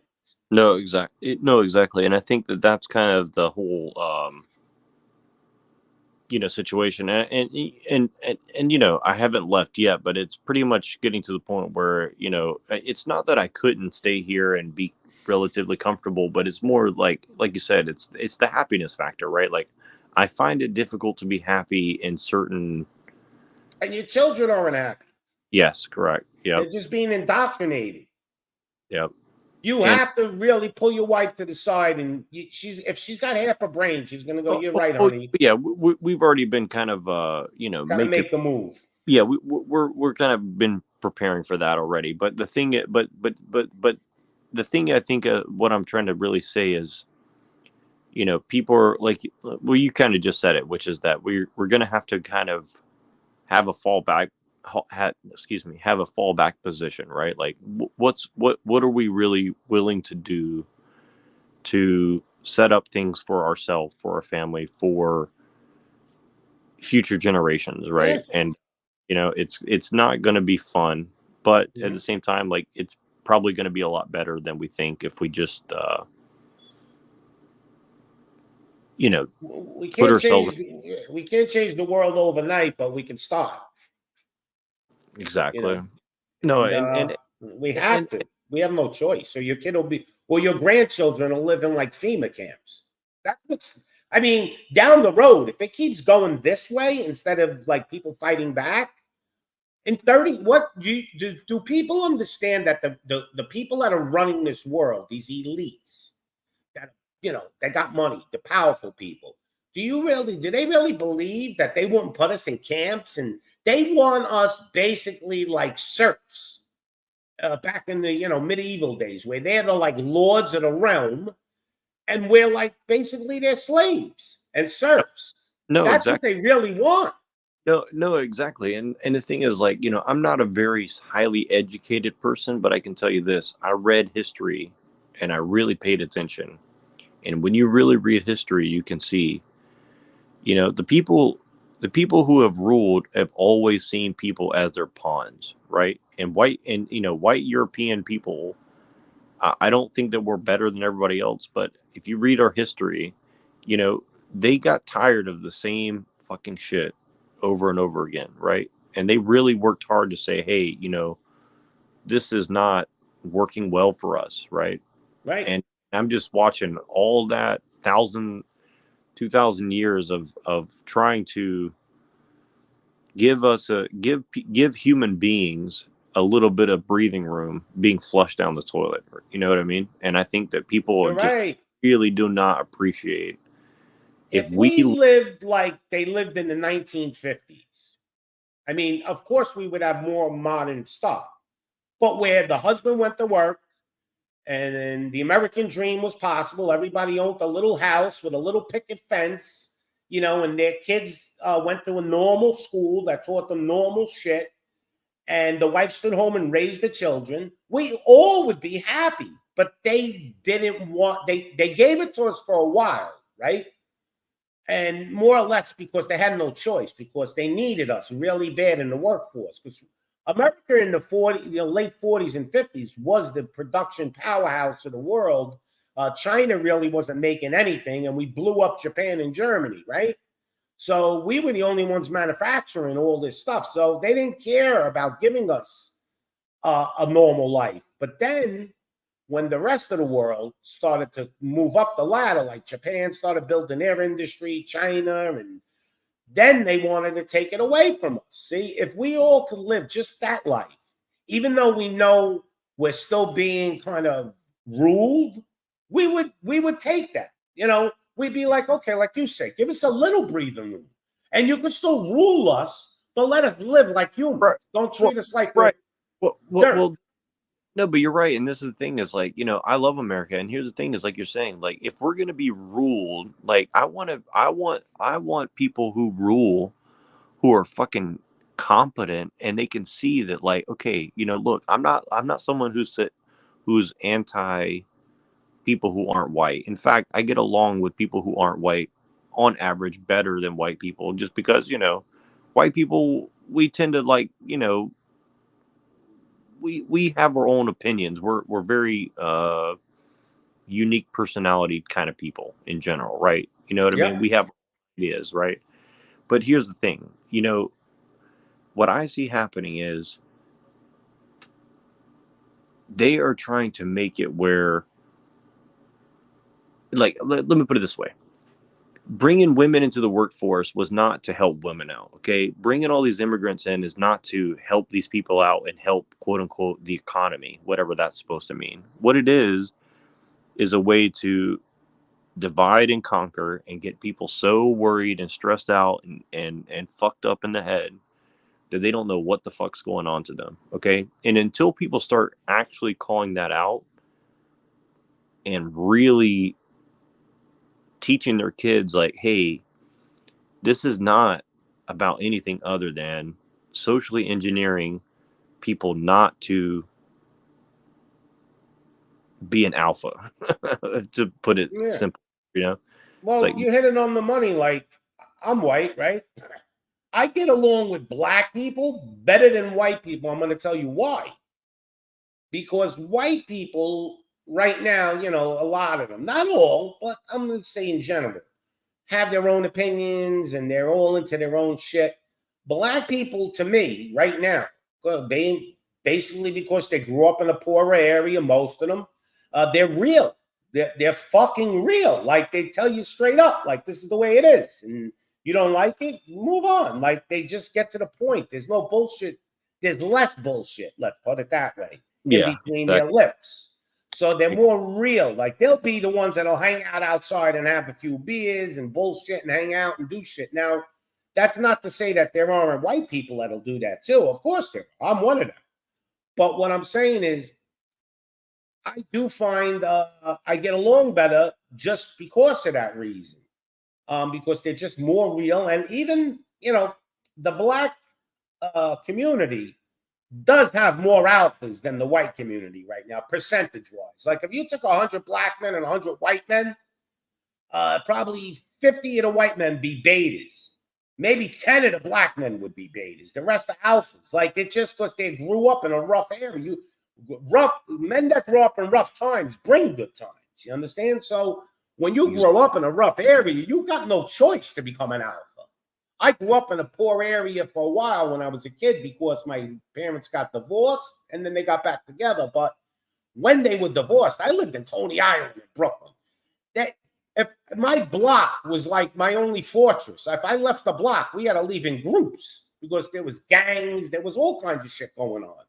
I grew up in a rough area and it made me, made me tougher, made me a better man in the way, in the end. No, it made you, it forced you to have to be aware of your surroundings. And for me, like Yeah. I grew up in a real rough area, but I had a very unstable childhood. And I can tell you, like when, like I describe it this way when I talk to my wife or somebody who's like, what was your childhood like? I put it like this. I say, I was in a position where I had to be a man at 7 years old and think for myself and make my own decisions because guess what? I didn't know for sure my mom or my dad or whoever was really going to be there and make good decisions. I could see already at a very young age, they're not really doing shit the way I would do it. You know what I mean? So I had to sit there and think like, You I'm grew going to, up young, like I yeah. was like, let's put it this way. I was like, say 10 years old. My uncle, who was my mother's brother, she had like 7 brothers. So he was like 12. And then there was a group of us, 9, 10, 11, 12. We used to like leave the block, like, and go on buses and travel and go places and go to stores and go to rides and do all kinds of crazy shit, right? You think 10-year-olds would be doing that now? The mothers don't even want to let them out of the house. So we were like men at that age. Like we grew up thinking streetwise. By the time I was 16 years old, I was like a 21-year-old. Like we used to go to Atlantic City with fake ID. You only had to be 18. I'd be sitting at a table gambling, playing blackjack, drinking whiskey. I mean, like I acted like a man at a young age. Today, it's the opposite. Today, a kid's 21. He acts like a 12-year-old. No, It's you're ridiculous. you're exactly right. And I think that I had a very unique experience because, I kind of grew up more with my grandparents and I lived kind of a more old school lifestyle. So like by the time I turned 16, all my friends started drinking and doing drugs and all this. I had already been drinking for 4 or 5 years. I had already been to bars. I had already like Yeah. hanging First out with, time I ever went to visit my uncle, he was like, I was 11, I think, at the time, like when I really like went to stay with him. And he was like 13, or I was 10 and he was 12. The first thing they were doing, I swear to God, they were all sitting in an abandoned house, all drinking Colt 45. We're getting drunk at like 10 years old. I mean, this is like, I was like, whoa, what is this? I didn't know any of this shit. I was like this little innocent kid from Staten Island. Like, went to a nice school, lived in a nice middle class neighborhood. All of a sudden, I'm like in the hood and I'm doing some crazy shit. And I'm like, I like this. Like, and I grew up real fast. In a year, I became like a man. It was no, and crazy. no, and now that I'm, raising my kid, I'm sitting here thinking like, should I just give him the third world experience? So if no, I'm It's sitting here true. thinking to myself like, should I just put him through the ringer and let him see what life is really like so he can appreciate things as he grows up? Like I really start to think like that because I'm like thinking like, man, like I would not have this aware, like look at a lot of the young men especially, and I can't really blame them, man. They grew up in such a shell. Protective mama's culture. Yeah, and it's like I get it. I do understand. I mean, I'm not saying I'm not taking the responsibility away from them, but what I'm saying is like I understand how they end up, how all these people end up in the position that they're in. You know what I mean? I understand it, and I'm just saying it's like, man, People are pussified, though. Listen, Their children go to school. Forget about getting physically bullied. If they get verbally bullied, it's a big deal now. Like, are you fucking kidding me? When I was a kid, we used to say sticks and stones will break my bones and names will never hurt me, right? People used to say all kinds of shit, right? Teasing each other. That's what children do. Now, even getting bullied physically, and you had to fight back, or else you were going to get bullied all the time.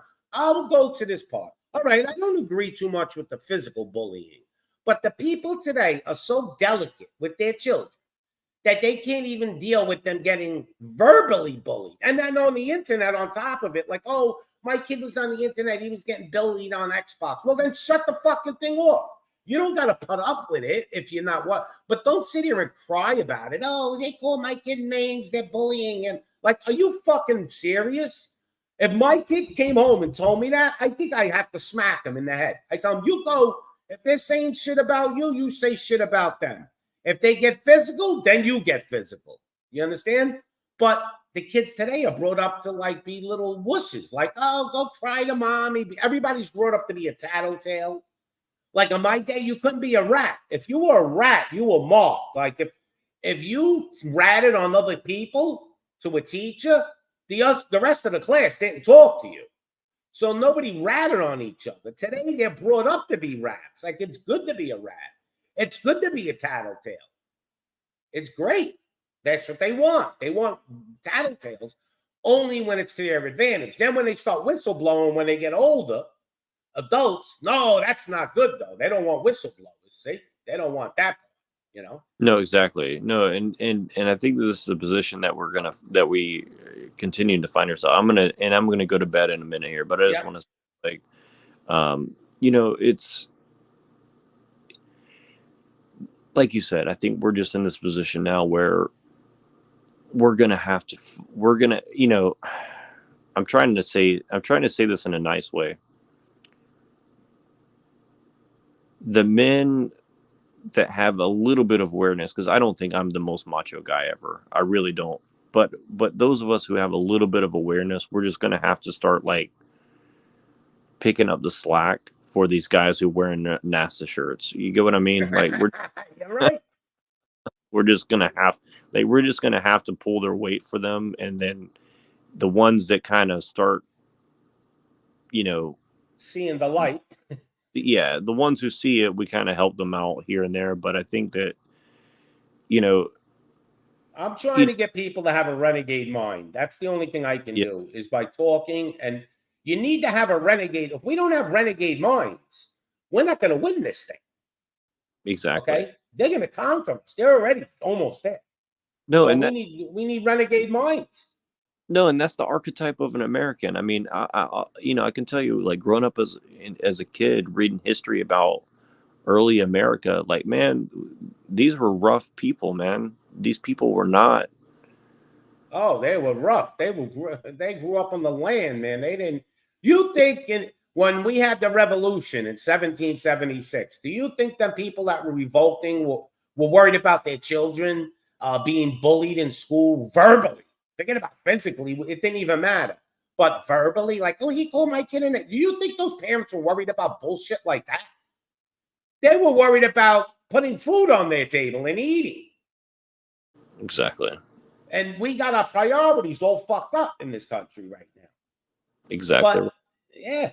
No, because we, that's the thing. That's the thing is, like, we have access to the most food ever for the cheapest prices ever. That's correct. I'm not saying that there's not problems with it, but what I'm saying is, if we don't take advantage of those little things like that, like the fact that you can just basically eat for a few dollars a day, really, if you really needed to stretch your money, you could, You definitely could. Listen, you could eat steak. I mean, beef. I'll buy like I bought a brisket of beef today, right? And it was like $5 a pound. So it was like a 3-pounder. I'll cook that in the oven with a few potatoes or something and carrots. And it was like $15, right? So, and then the potatoes, carrots, 7. That'll last me like 3 days. I can't eat 3 pounds of meat. So if I ate a pound of meat every day with some potatoes and carrots, 3 days in a row or whatever, that's Say it cost me $20 with everything. How much is that a day? $6, $7? That's nothing. Yep, So exactly. you can't eat even meat. You know, you can eat healthy. You know, you could buy a piece of fish. I mean, you don't only have to eat. People think, you know, oh, well, you got to eat rice and beans. Well, I'll tell you what. You can put a little chicken in there with the rice and beans. It's not that much more money. Exactly. I went to the store today. There was chicken breast on sale, $1.99 a pound. Yeah. Feed my dog chicken breast, okay? Because it's so much. I got a little dog though, right? I'll spend $10 on a packet of chicken breast, and it'll last me 7 days for my dog, right? It's like $1 a day, $1.25. But my dog's healthy. My dog's 10 years old. He runs around like he's a puppy, and he's never been to the vet other than one time to get shots the first time. He's never sick. He's healthy as an ox because I feed him good food. If I give him that dry dog food, my dog would have cancer already. Yeah, exactly right. No, You know? no. We need renegade minds no matter what. Would you agree? Let me ask you this, though, because, you know, you came on the show. Now, the topic of my show was they want us to believe there's a civil war. So before I let you go, I mean, do you agree, disagree? Like, I believe they're trying to blow this up into we're going to have a civil war when it really isn't a civil war. It's like 90% of the country is against the tyranny, even though 30% doesn't want to participate and 60% or 50% will. Then there's 10% of brainwashed, like, you know, soy boys and communists and all kinds of LGBT shit. They're all on the left. They're all on the far left side, right? Because they accept them. So it's basically like most of the country, the majority of the country, against the few. So to me, that isn't a civil war. That's we're trying to take our country back, and we're going to have a revolution. But they want to make the revolution where it's they want to justify getting the military, sicking them on us, and saying, "Oh, we're at civil war." That's what I think they're trying to do. They're trying to put in our minds that even if you're thinking far right, there's 50% of the country thinking far left. Maybe you're wrong. Well, that's not what's going on. Everybody knows there's a problem. Okay. Even liberals don't want this shit. This is too crazy. This isn't liberal. This is tyranny. I agree with you, and here's the thing. Let me put it in these terms. When you see the way that they frame these things, like you're saying about the whole, you know, like I said, I haven't really watched the news in the past 3 months, and it's just so I can not be obsessed with it. But I catch it here and there because I monitor what people are talking about and shit. Mm-hmm. And what I've gathered on this particular issue is every time you see the concerted narratives going on, and you can know by like the chatter that goes on in all these little Telegram groups or these little Discord groups, or but you can just see the reaction, see the memes, see the talking heads on little channels, big channels, and so I just say all that to say this. It kind of goes back to that whole QAnon thing and what I said going on in these little YouTube channels. Like, they're trying to frame all these things in a very particular manner, like you're saying about civil war versus revolution, all this. And I think that it's very hard because, and this is kind of goes to like what my philosophical project is, even trying to participate in these things, is because I think that what I'm trying to do is take these daily or weekly or monthly events that they portray to us, like the border crisis. Oh, well, now they're trying to say that we can just be flooded. It's like, well, they've been doing that for a long time. And if the states were really going to, do something like a secession or do something like a reconvention of the whatever the fuck, that would be great. But the thing is this, like, even if you really wanted to see that, you'd have to have political will of the people in a not so divided manner like we do now, right? And I think that this is where I think I don't believe we're divided as much as you think, though. No. I believe that they're making us believe that we're divided. Here's what I'm trying to say. Like, they're trying to make us believe blacks against whites, this, the other. I think most of the people are on one side of saying we're not going to, we hate this tyranny, what we're going through right now. But they're trying to make it appear that it's not tyranny.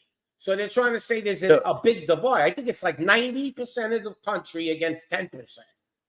No, I agree with you, but here's that's what I'm trying to get at is like, because they are working so hard to frame these things in a particular way, and you have all these little channels and these little influencers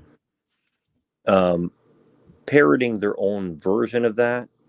Right. What we have to do is start framing our own narrative with these narratives that they're trying to portray on the people. This is why, my name is Neurojack. It's like they're trying to get us emotionally invested. They're trying to use our perception against us by framing in a very particular manner. And so what we have to do is start framing things in the way that you're saying, is like saying like, hey, liberals, do you want to see what happens? Like, let's say that these liberal people take over the government today, and they do everything that you want with LGBTQ and all this. And then let's just say for some reason someone like a Trump gets in office in 1 year, 5 years, 10 years, and now they have access to all this.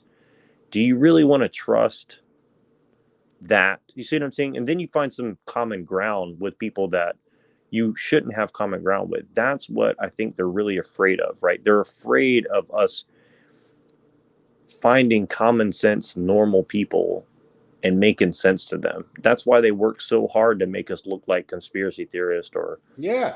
And they want to keep us separated. I can tell you this. If Trump doesn't win the next election, in my opinion, and they put another like Biden in there, it don't have to be Biden. It could be like your guy, Newsom, that he's another, communist, right? Oh, for sure. If they put somebody like that in office, there will be, and it's not going to be called, they're going to say it's a civil war, but it won't. There will be a rebellion, because the people that are QAnon and that are MAGA have all been sitting back. And now it's to the point where they've had enough. Okay. The line is drawn in the sand, but they're waiting till the next election. If they don't get what they want, you're going to see it escalate quicker of rebellion. Rebellion is going to happen faster. Like, people are going to just say, I'm not going through this for another 4 fucking years. Right. And what's going to happen is you're going to see more and more uprising of people. And what they want to do is they want to declare martial law and declare it a civil war, where it's like, oh, well, we're protecting the people. No, you're not. The people want you to fuck out. They want you done. Like you said, Thomas Jefferson.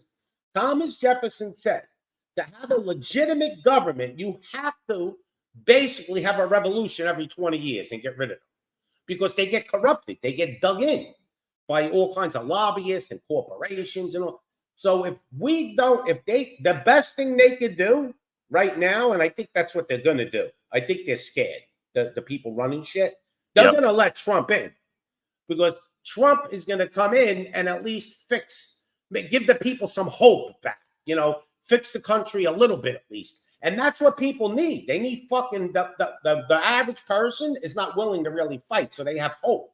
But when you take their hope away 100%, which the next election is, if the people don't get what they want, especially the MAGA people, and they don't get it, there will be rebellion in America, because enough is enough. And even the liberals will start to side. And MAGA is just bullshit where they try to make it like it's extreme. No, it's just, we love our country. And they don't want to deal with that. They don't give a fuck about America, these people running shit right now. America to them is just another country. Okay. And we're not allowed to have borders, but other countries are. So, like, what are you talking? They're hypocrites. No, exactly. And that's what I'm telling you is, like, I have a front row seat, and I'm just telling you, like, I think that you would be shocked at how many people in California is really red.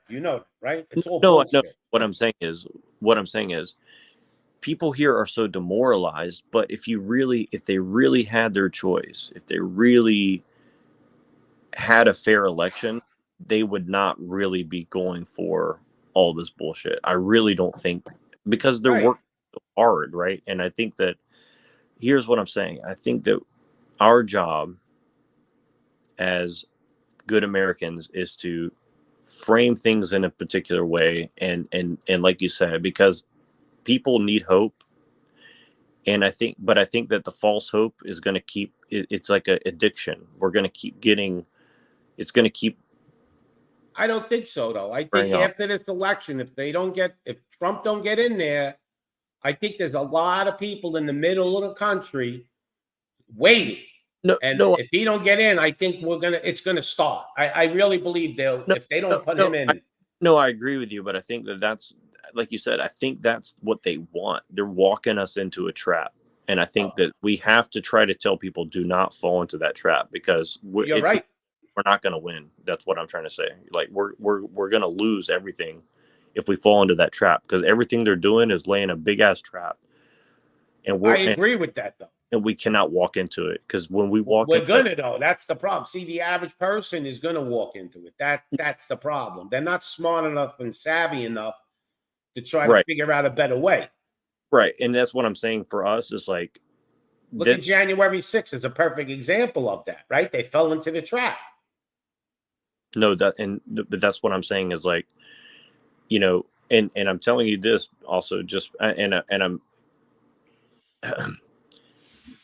the reason I came on your show today is because I'm just letting you know, like, you will notice that if you start trying to propagate this just in our little YouTube communities, you will meet massive resistance. And I I know from have already. yeah, They've no, been shadow banning me. I no, should have thousands of subs. I had a channel where I grew, like I had 800 subs in it was like a couple of months. I was just growing real fast, and then they just shut me down and put me in like YouTube jail. Like, YouTube don't like me. no, but I mean, even these other panel shows and Oh, they weird, talk about me already. no, but what I'm saying is, if you start trying to contextualize things the way that we are right now, you will see that they will try to do everything they can to get in your way, and but while at the same time saying that they, oh, I agree with you, J6, this, but really they just, I'm not making any accusations because I don't know what their agenda is, but I'm just telling you, like, they seem to be more than happy to let people continue walking into these traps, like they did Yes. in Charlottesville, like they did in J6, like they do for Occupy Wall Street, like they did for the Tea Party, like they did Yep. for all these shit. And I'm just saying, it's like, See, you the know, biggest problem is people don't have the spine to follow through. Like, January 6th was a peaceful protest, and it turned into something that wasn't, right? Because they made it happen. They say they're claiming there was a lot of sleeper agents, routing the people up and all that. I believe, but here's what I believe. If we're going to do anything, we either got to go all the way with it or just don't do it, because we can't go into that trap again, like you were talking about. If we're going to revolt, we got to revolt to the point where we have to get rid of the whole government's got to go. All these senators and congressmen. If we don't do that and we just we revolt, but they pull back and give us a little bit back, right? They're gonna just do it again to us 5 years later. well, this is why I'm saying to you, the best way to do that is to try to do it the legit way, because Yes, when people see that you can't do it in the legit way, and that people are getting blackmailed and people are getting right.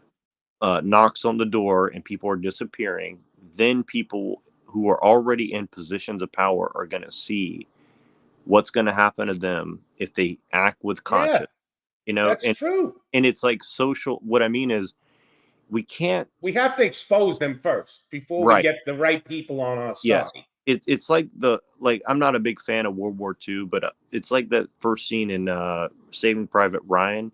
Mm-hmm. Not until people are running across the beach and climbing up that hill that you're going to see where all those dudes and snipers and Nest are, right? You got to start running through, and when the fire starts coming in, then you can see a clear picture of where those bunkers are, where those positions are, right? Yeah. That's you have to expose it. And unfortunately, that's just warfare, right? And that's why I said the demon hunting thing, right? Like, I'm not talking about a physical thing. I'm talking about a spiritual combat that we're in, right? And the only way you're going to do it is by um, laying out bait. And when they start taking the bait, then you know where they're coming from. Then you know where they're at. And Right. then you can put Well, them we've in. been exposing them, but it seems that people still don't believe. Like people do not believe in like there's What, spiritual war going on right now because they got half the country not even believing in there's a God. no, for sure. But here's the thing is, but that's why I'm saying you're going to show them. And Yeah. here's the problem I'm telling you. And here's the other side of it is, like you said about the QAnon, and I keep bringing that up for a reason. They're doing these um, they're doing these controlled opposition, and like, let's say that like Yep. these sex rings and all this, I don't know for a fact, but I can tell you 99% certainty in my heart, I can just tell you, like, I'm sure that a lot of that stuff is true. The Epstein stuff, I'm sure that there's a lot of truth to that, but at the same time, like, if the information is not actionable, then it's no good. And so what I mean is, Correct. we have to take what we know in our heart and apply it in a rational manner, which means, like I said, we have to give people hope. And fortunately, sometimes the best way to give people hope is by failure, because they say, oh, this person is trying, even like you said about Jesus, right? Like, Jesus knew he's kind of fighting a losing battle, but he knew he's going to win the war in the end. See what I'm saying? Like, he Yeah, you go. battled in the war, right? And I think that and that's how George Washington won. That's how all these people won, because they know, yes, I'm losing, yes, I'm failing, but at the same time, George Washington had a probably 2,000 spies working their way through his, and Yes, you know what I'm saying? he And did. He really did have a big spy network. yes, and that's kind of what I'm saying. I'm not saying we should go and spy on the government, but what I'm saying is, that's why I'm saying occupy those positions as good-hearted men who are not pussies. Well, I believe there are even some people that are occupying those positions, playing like double agents, playing it off like they're actually on the demon side, but they're really trying to expose them, and then they're going to flip on them eventually. Like, I believe Trump was that guy. Trump, I think, played ball with all these globalists, and then when he got into the power position that he was in, he flipped on them. And I think that's why they went really crazy on him, because it No, seems exactly. like he was part of them. He even said it one day, he said a few times, I'm the only one that could really fight them for you because I know what they're doing, because I was them. So I think Yeah, Kennedy exactly. was the same thing. Kennedy flipped on them. No, and here's what I'm saying. Here's what I'm saying. Even if he's not a good guy, Right. if we wiggle our ways into the support structure for everything, then he has a vast incentive to follow through with the shit he's saying. And the same goes for every position down the line. See what I'm saying? Like, if you help some local dude get elected, and it's 100 guys that all know each other, and this dude starts getting compromised, you can, like, say, hey, dude, we're all neighbors here, and what's going on? Oh, you're getting blackmailed by who? Okay, we need to find a way to handle this. See what I'm saying? Like, The then, problem is, though, if we do take back, let's for argument's sake, say they get spooked enough where we basically even take back a lot of the power positions and we take our country back. That's not the answer, because here's the problem. These people will pull back if they have to and just wait, because time is irrelevant to them, because they teach their children to be the same, right? So what we need to do is, once we take our power back, we have to go after them. We have to get these oh, people, oh, put them yes, in jail. Like, let's just say Bill Gates. I don't. This guy's a eugenicist. He's doing all this crazy. Got people like this. We have to get them after we expose them. Not sure. give them not make peace with them. No, Okay, there is no peace with them. We but have here's to what, round them up. whoever it is, the best way, let's say that, We do it whoever, legally too. yeah, no, exactly. Whoever these people are, we need the legitimacy of the state, not because we can't make a moral case for whatever.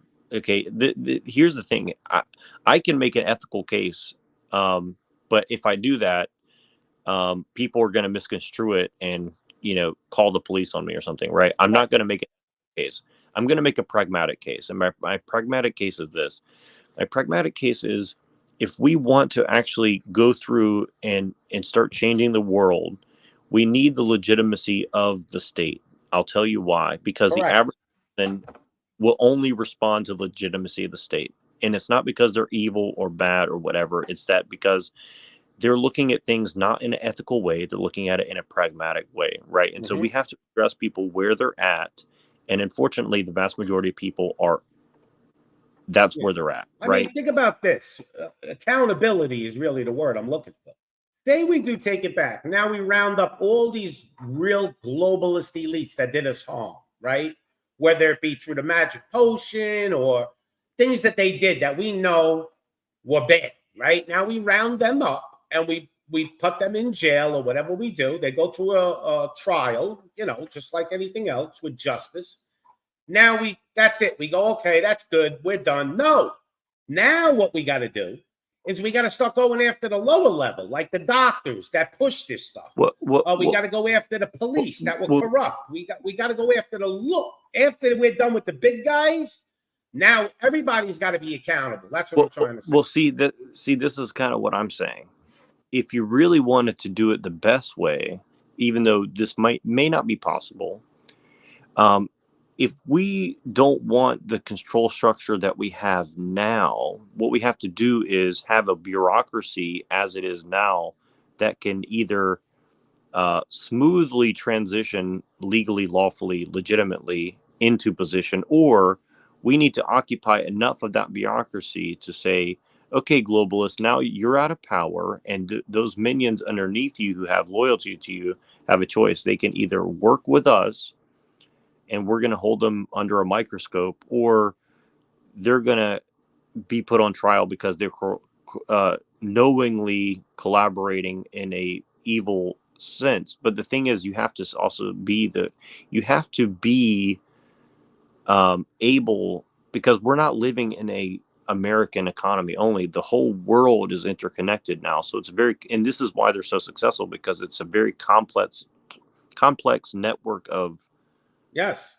And of it's all going compartmentalized. Like, department. they don't know what they're doing. Like everything's departments. Like, Right. No, but yeah. that's why I'm saying the whole thing, that what I'm saying is it can't be a really organized thing, but really what it is at the end of the day is enough people are going to have to inspire people in every parts of the bureaucracy and the systems that exist in companies and NGOs and government and Hmm.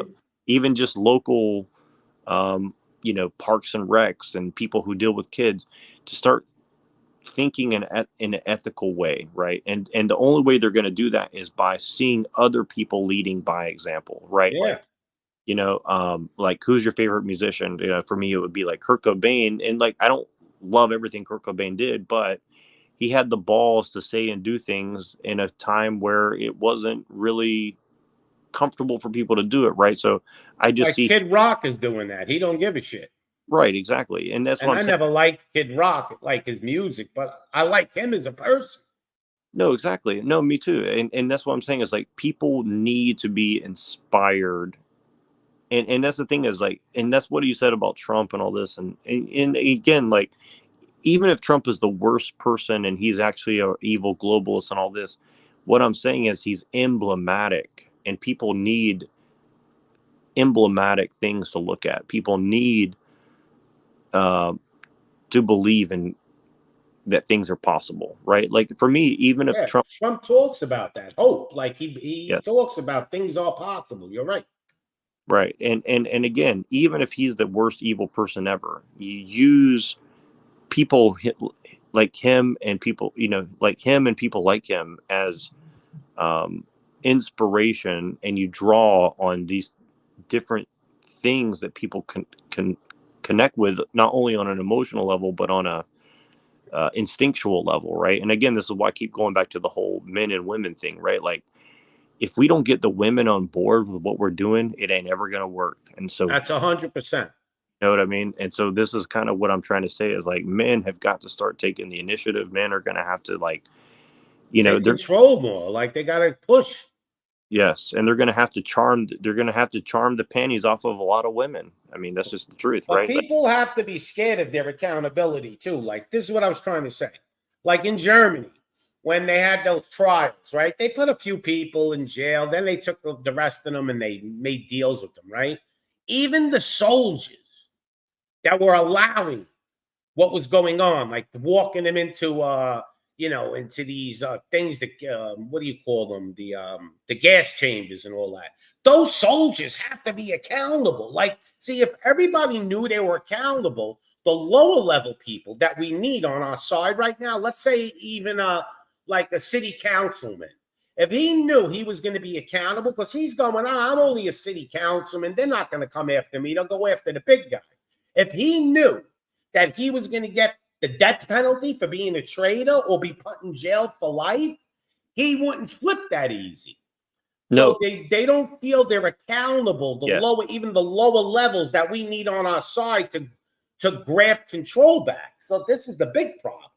No, exactly. And see, this is where some of my more creative ideas would come in. Like, you know, get control of a few local cities in a certain, you know, in counties and states, and start passing laws where you're holding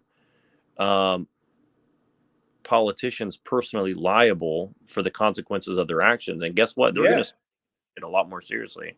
Like And even a nurse, right? I went to Walmart, give you an example. And there were two nurses online. We were waiting. I was at Kohl's. I was waiting online in a store. And they were bragging about how much money they're making and all this shit because of the COVID and all this shit came out and all. So I turned around and I looked at them and I says, you have to understand one thing. When this is all over and it's all said and done, you're going to be held accountable too. You have to be. You knew what you were doing. Okay. They knew. There was nurses that were saying, yeah, they were putting people on what do you call it? That they stick the hose down your throat. What do you call that thing again? a ventilator. Yeah, ventilator. I lost work. If you're putting somebody on a ventilator for the hospital's sake to make them money, and you didn't really think you knew, like they really shouldn't have been on it, but you did it anyway, you're fucking accountable. And when we start going to that level, they're gonna people. They're not scared. This is the problem. There's doctors doing shit out there right now thinking like, oh, they can't hurt me. Oh, yeah? Well, when this is all said and done, man, I'll tell you, there's going to be, if we really get control, they're going to have to build bigger prisons. Well, no, exactly. And this is what I'm saying. Really, what I'm saying at the end of the day is you have to shift enough people's perception in an ethical framework in the right direction. And again, I don't know the exact recipe for that, but what I'm saying is it's the only possible way to change. Like, you I cannot agree. any other way other than to get people to, I mean, I and don't again, have the recipe either, to be right. honest with you. No, of course. But what I'm saying is if enough of us start thinking in these terms, and again, I don't like the term social engineering, but what I'm saying is you're going to have to get enough people somehow, some way to start taking ethics much more seriously. And I use the word for a particular reason. If people understood what bioethics say, because I studied bioethics, it basically is the belief structure of the medical and scientific community, which are basically running the whole show right now. And what they think is, if you're dumb enough to agree to something, even tacitly, not really, but just implicitly, by not saying no to certain things, then you don't have any rights. Okay. And so people need to get caught up on that very quickly, because we're going to get to a point, and we're kind of already there, if I'm being honest, but We are there. And it's a shame. Right. But we're going to get to a point where you really don't have any rights. And I mean, like, worse than you can possibly imagine. Well, they're doing it in Europe. I mean, if you Yes. if you Correct. look at Europe right now, America will be Europe in 5 years from now, right? But if you look at Europe right now, the people are revolting. Germany right now is in a revolt because now they realize what happened. They got caught with their pants down, like where the enemy is so dug in that it's almost impossible to dig out. Now, what do? Now they're all waking up. Well, maybe it's too late. See, that's the issue. But I believe if they basically just what's the word I'm looking for? Natural law. Everybody knows what's right and wrong, more or less. Deep down in your gut, if you're doing something, whether you go to a store, let's just say, and you stole something, you knew you did wrong. You knew it was bad, but you did it, right? If we could get people to start to realize that, hey, we got to start to just go back to basics here. We're way past everything else. But these people don't get it yet. Like, not everybody, but like the major majority of people don't get what's going to happen to maybe their children or grandchildren. They're figuring, well, it ain't that bad still. But it's going to get to the point where America is going to be just like Europe, if not worse. Well, yeah, exactly. And when they start mandating gene editing, or they start mandating they're putting it in our food, they're telling us. Yeah, no, exactly. And I can't prove, but I can tell you that I have very strong reasons to believe that we are much further along than people want to believe. But I don't say that to scare people. I'm just saying, like, I mean, they're telling us they're putting shit in our food now that they're saying that, and this is true, this is not like a lie, scientifically, they're claiming that they can actually put vaccines in the food supply if they need the vaccine, the population, because of some pandemic that comes out. Now, yeah. So you're doing that against people's will. Basically, the people don't even have a say anymore. Correct. And that's what bioethics tell you. And that's what I'm trying to tell people. They're doing it to our beef supply now, they're saying. They're giving the cows mRNA. I don't know if they are, but this is what they claim. Well, they're giving them that shot now. Well, they have the technology to do that. So whether they're doing it or not, it's certainly possible. And I can tell you, if something's possible and they justify it, then they're going to do it, right? But people don't even believe it, right? Because they got to see it, right? Okay, here's proof. I show people, hey, look up in the sky. Do you see all those chemtrails? They see them. They see the chemtrails. And they go, yeah. So, yeah, like, why do you think they're doing it? You should at least question it, right? If you don't want to agree with me or agree with anybody, you should at least question what the fuck is going on up there. Like, what are they throwing in the sky? Why are all these chemtrails? Well, but that's the thing is that's why what I'm saying is we have to find better ways to frame it, because what you're saying, it's not that you're wrong, it's that you can't, people are not acting on knowledge and truth. So you have to find what will they react to.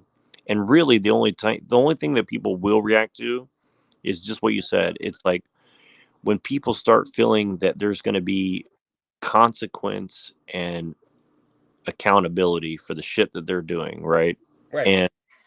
And right now, the way that the system is set up, it's so easy to obfuscate the consequences of what people are doing, right? Like you said about the nurses, for example, right? Like they're like, well, I'm scared to lose my job because I got to pay my mortgage and I don't want to rock the boat. Blah. And I could tell you, like, I had a job, okay, and I predicted the vaccine coming out, and I told everybody I know, like 2 days after the whole shutdown of the C-19 thing and all this, right?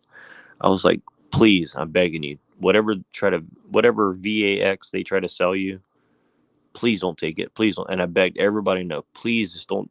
And I said, like, look, I'm not saying take my word for it, but I went through and just tried to really just heart to heart tell people stuff. And then they try to force me to spit in a cup to see if I, every week have my job. And I was like, you guys want my biomedical DNA shit to have a job. Like, you guys don't see The something wrong problem. with that, right? And It's not a red flag.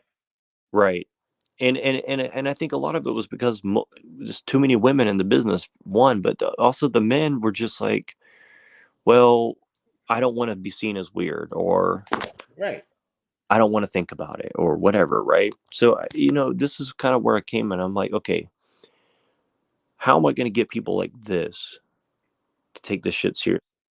You're not going to get them to take it seriously in and of itself. But if you can build social pressure, how can you pressure people to care about being decent human beings again? And I think that what it is going to take enough examples. And again, I don't know the recipe exactly, but I think, like, if we can do that in a place like America, and people say, oh, look at what America has done,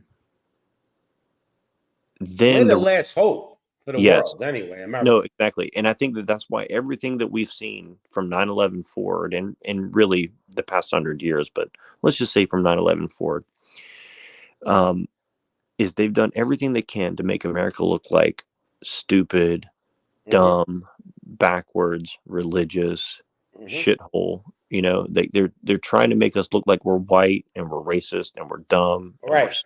and whatever else they wanted. And they're doing that to make it socially stigmatized, to what you said, have a renegade mindset, right? They want to breed that out.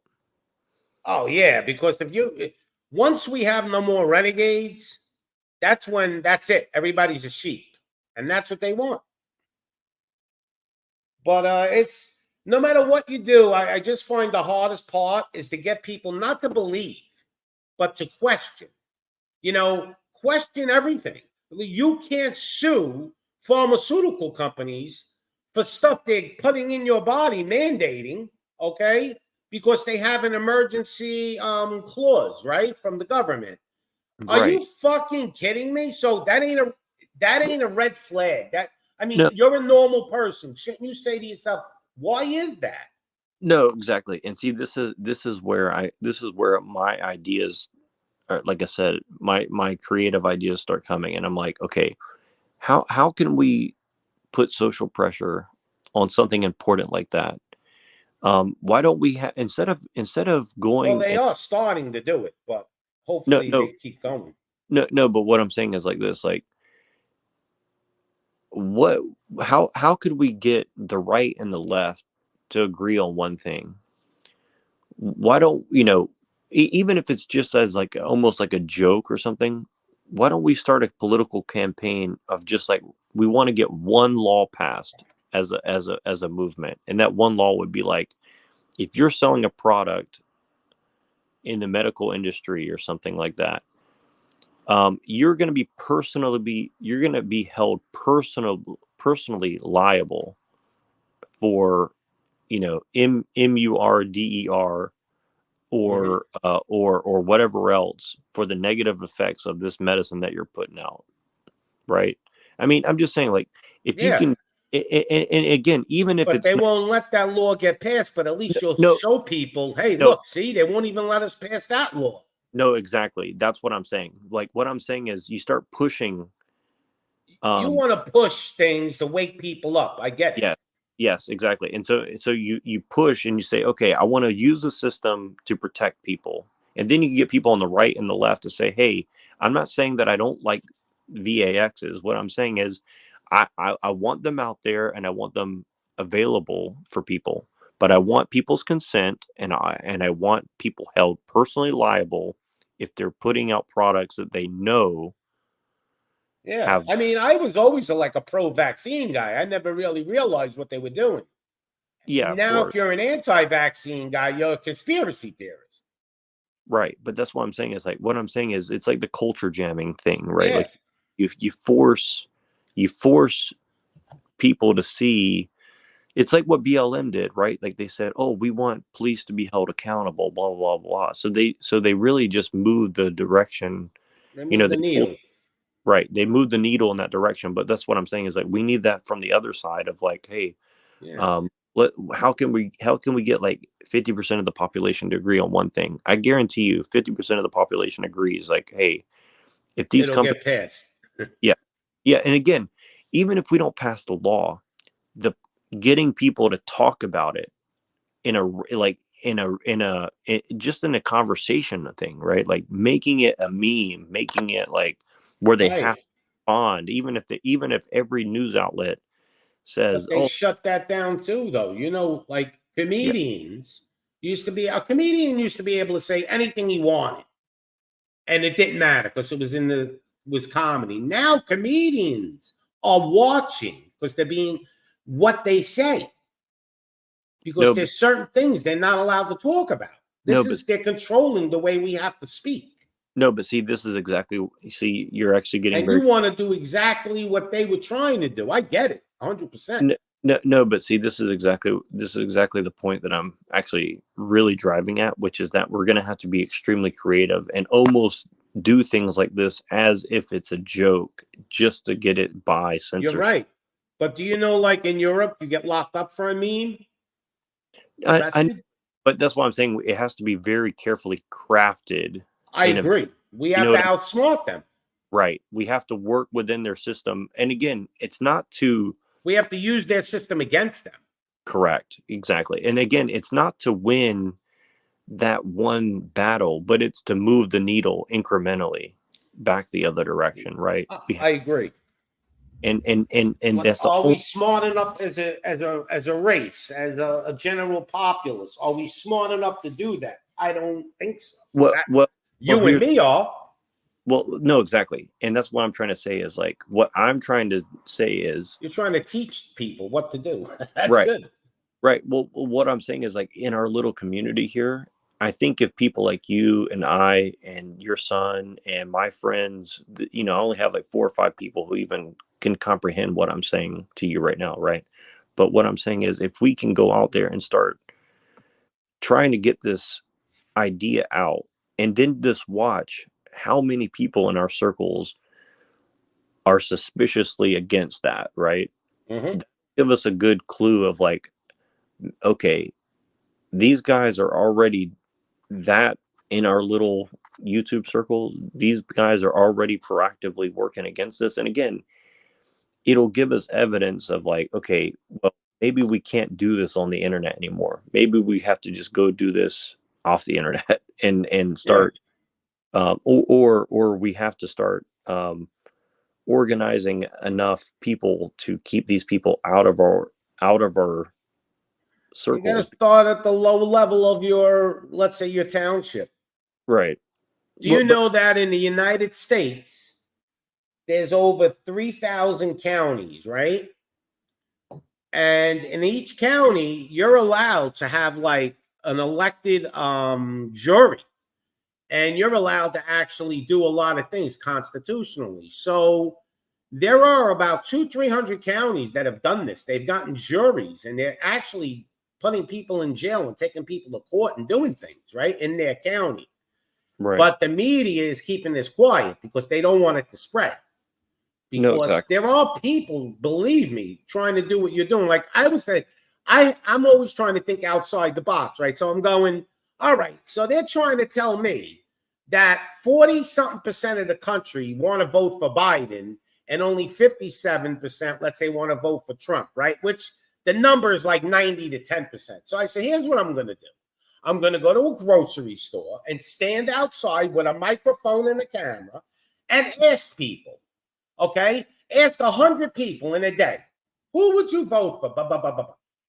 I can guarantee out of the 100, only maybe 10 would say Biden. The other 90 would say Trump. Even 40, 50 of them would say, I really wouldn't vote for Trump, but I'm gonna because I don't want Biden. So just to prove to people everything the media is saying is an illusion. I'm trying to go way outside that. Like you're trying to make people aware. Like that's what I was trying to do. I'm going, what else can I do to show the people that they're fucking lying? Like you need to show them, What, like what, you what, that they're lying. They don't believe that the government lies. well, I agree with you. And here's the two last things I'll say because I really got to sleep. But here's what I'll say. Yeah. say it like Me this. too. I gotta end this show soon. It's not. It's never going to be illegal to ask questions, and it's never going to be illegal to tell a joke. So you have to figure out how to do those two things in a way, in a manner that illustrates that people are not only being deceived, but they're deceiving themselves.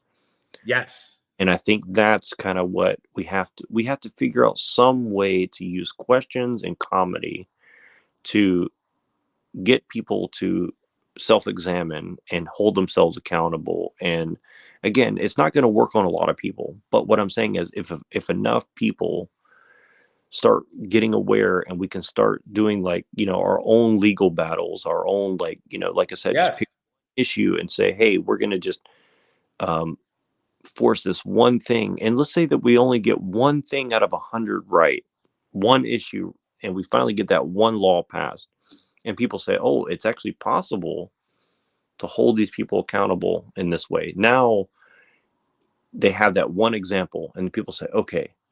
And then let's say that after the fifth time that stops working. Okay. Now, but see, we've changed the game because now they have to react to us rather than us react to them. See what I'm saying? And now we've put them on the defense Yep. instead of, and it's like, it's kind of like we have to disrupt. We have to start somewhere, right? So let's disrupt them. Right. And the main thing is we have to disrupt people's We're convenience. doing that right now, believe it or not. Oh no, I agree. And I think, again, like, um, I'm just trying to brainstorm, and I think that, I don't know, again, I don't have the full answer, but I'm just trying to run this idea by people who are like you. They see that something's not right, and they're just like, man, you try to yell in people's face and show them everything, And they and they don't don't care. they don't care. Exactly. It's like, what do I do now? And Yeah. I don't want to lose hope for myself either, because believe me, half the time I want to run to a foreign country and, live on some, like, little tiny Yep. farm and not care, But it's good that you do what you do, because I'll tell you why. People ask me, why do you still do YouTube? You're not like gonna get anything out of it. And I said, well, I do. And they said, what do you mean? I says, well, let me tell you something. Every show that I do, if I touch just one person out of the whole show, just one person every show, that one person may touch one person, out of their 100 people they know. And then people will, so it's like a domino, right? So even though I'm not like, I'm just a little pea in the pod, but a little fish in the pond. But if there's enough fish in the pond like me, we're going to start touching a lot of people. So like you're doing, if you could just convince one person every month, that what you're saying, they make sense and they start looking into it, we're winning. Like, we just, more people are, a lot of people are woke now. They're waking up, but I it's not enough yet. no, I totally agree with you, and I think that Yeah. that's what keeps me going. And again, it's really, it is kind of a selfish reason. Honestly, I'm trying to keep my conscience clear. Like, I've realized certain things, and I just see that it's like, if I don't at least attempt to, like you said, just reach out and touch people a little bit and say, hey, look, like, Yeah. don't fall into this trap. Please, God, don't fall in this trap, because it's not only your own game, it's not your own situation that you're putting in jeopardy. It's all of our situation. And I think that,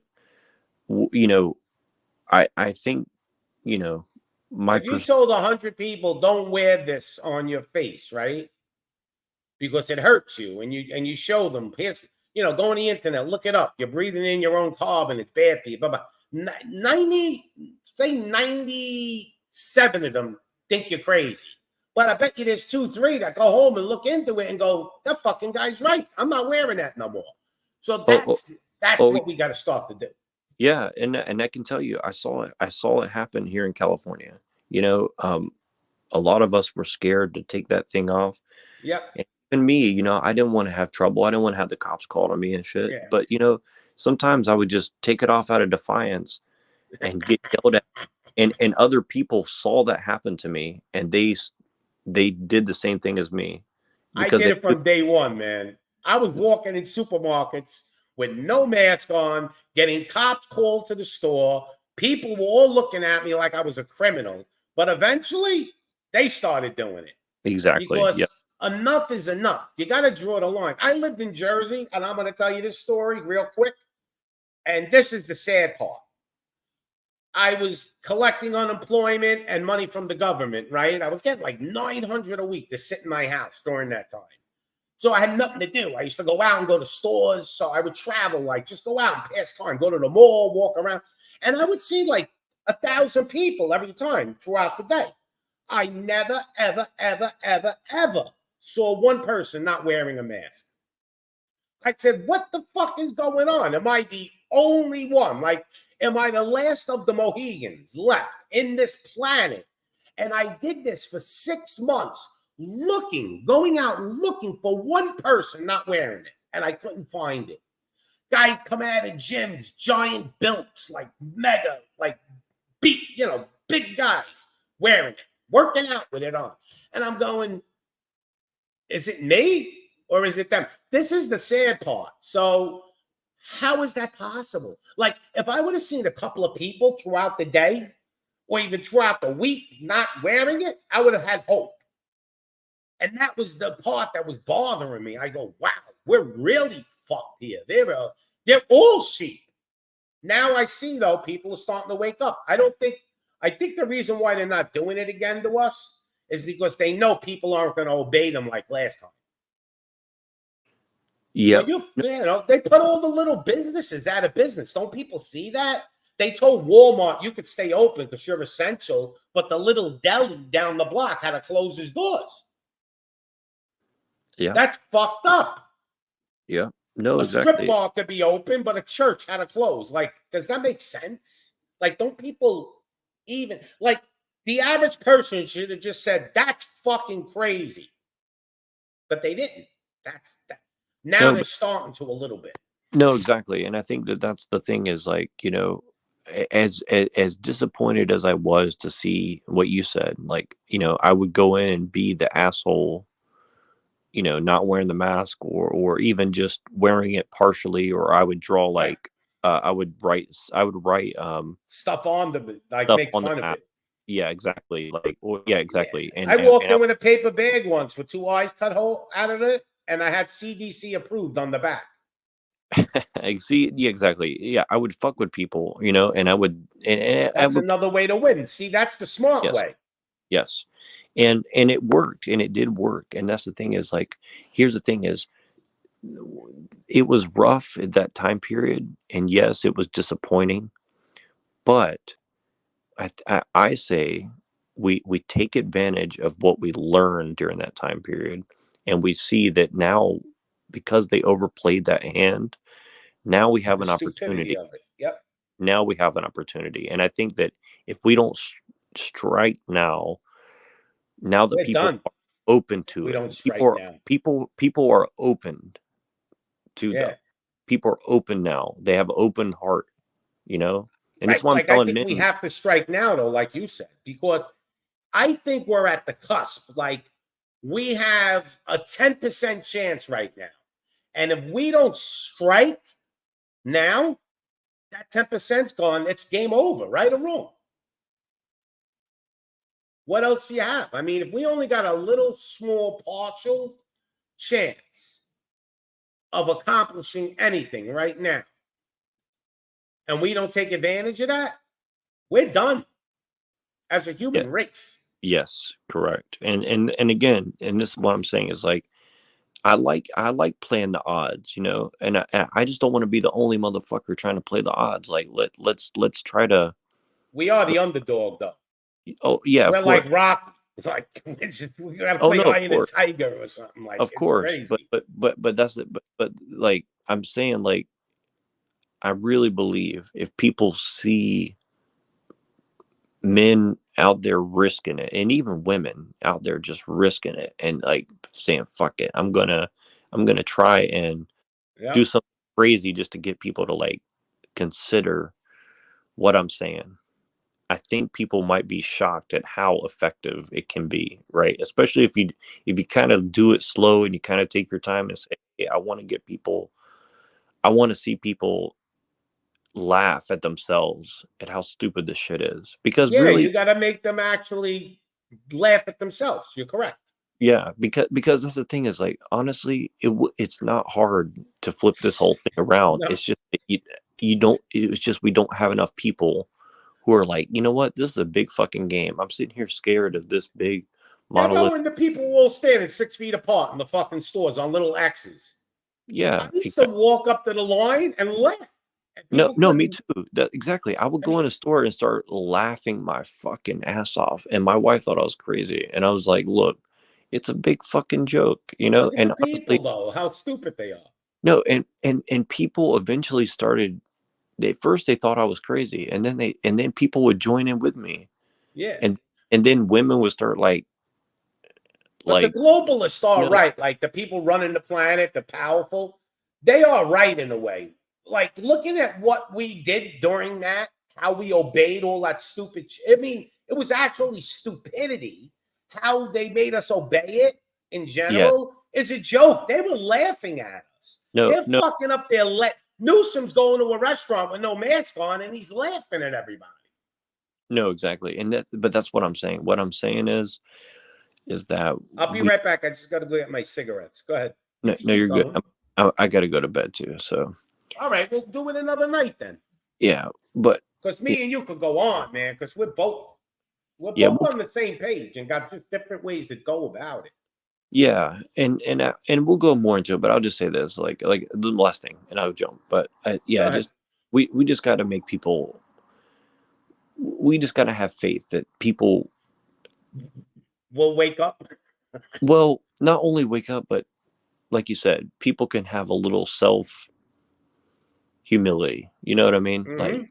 laugh at themselves a little bit, and here's the thing: if these guys want to get rid of us, we need to make them feel really stupid to want to get rid of us too. You know what I mean? Like Yeah, we need to get let's go out with a bang. You know what I mean? Like let's you're go out right.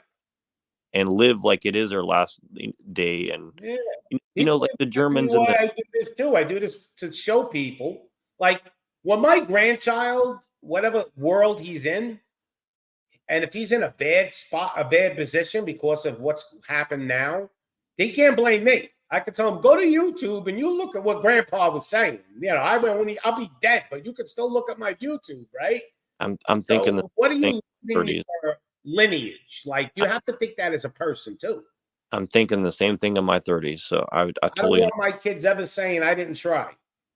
exactly right. No, Yeah. that's exactly what I'm saying Go too. out with a bang, baby. Yep. Yeah. and and I think that that's what we got to do is we got to live like if like the English and the Germans on Christmas Day, right? They stopped fighting. They went out play a little soccer because they knew tomorrow's their last day. So they said if we're gonna go out, we might as well Yeah. sing some Christmas songs and Yep. and I really say that like the globalists and all these people, they're a formidable enemy. And like I don't want to have hate in my heart towards them just because you know I want them to respect me, and I need to respect them because even if they're evil and I'm good, or I'm evil and they're good, or whatever it is, you know, let's just look each other in the eye and let's do it like men. Let's not go out like a little bitch. You know what I mean? Like Yeah. One way or the other, let's go out like men. exactly. And Go out fighting. Like you exactly, see my thing, I'd rather die on my feet than live on my knees. And exactly. that's true. I really, literally, I would rather die than be a slave, or literally like a slave living in a camp. Like I wouldn't be able to function. Like I would snap out. Like if they ever put me in a camp and I had to live in a camp, I would bug out. No, But you well, know what? I'm fighting for the future for the children because realistically, I got about another 15, 20 years left on this planet. I think over the next 10, 15 years, things are all going to change if things don't go right. And they get worse. But I don't think it's going to affect me as much as, let's say, my grandchildren will be living in a FEMA camp. I'll never live in a FEMA camp, probably. I hope. But that's how bad it's going to get, where they're going to start these small cities and put you in camps. And if we don't stop this shit now. yeah, and that's what I'm saying. Like, here's what I'm saying. Let's smile about it. and let's force them to play their hand with a smile on their face and say, if Yeah. you do this to me, you're losing, because you're pushing them to say, hey, you know what? You want to play that hand? Watch how it goes for you. Put Yeah. the I mean, we're not worthless eaters like they say we are. Exactly. And we have to really get people to believe that we're not useless eaters, because the problem is, I hate to say it, I think a lot of people really start to believe that shit, honestly, and I think that's the problem. Yeah, I mean, I've had people even telling me, I mean, this is how crazy it is. People saying, well, we have to realize that we are meant to be ruled, and we should realize that we are slaves and they are the masters. Like, what the fuck are you talking about? We're humans. Like, I ain't no slave, nobody's slave, and I ain't giving two shits about somebody you want to call my master. The only master I have is the Almighty God. He's the boss. But I'll look at another man and he's richer than me and he's got a lot of stuff. I admire that. Like, you know, back in my day, Bill Gates, when I was a young man, people liked him because he was this guy that started Microsoft and he was a billionaire, but he wasn't talking about depopulation then, you know. And then all of a sudden he became wicked. Like, I have no problem in admiring somebody that, like Donald Trump, when he was a young man, right? Made a lot of money. No big deal. Okay, you're a billionaire and I'm a little peon. You know, I worked $500,000. That's okay with me. I'm an average Joe. That's all right. But now they've gotten it to the point where they want us to believe that we're basically like lower than the human, like we're scum of the earth or something like. And they're this God. They want to be gods and they want us to be like servants or something. I don't know what they Or want. ants or something, exactly. Yeah, like we're really like we're cattle or something. I don't know. They're out of their fucking minds. Like we got psychopaths right now running things. This is the problem.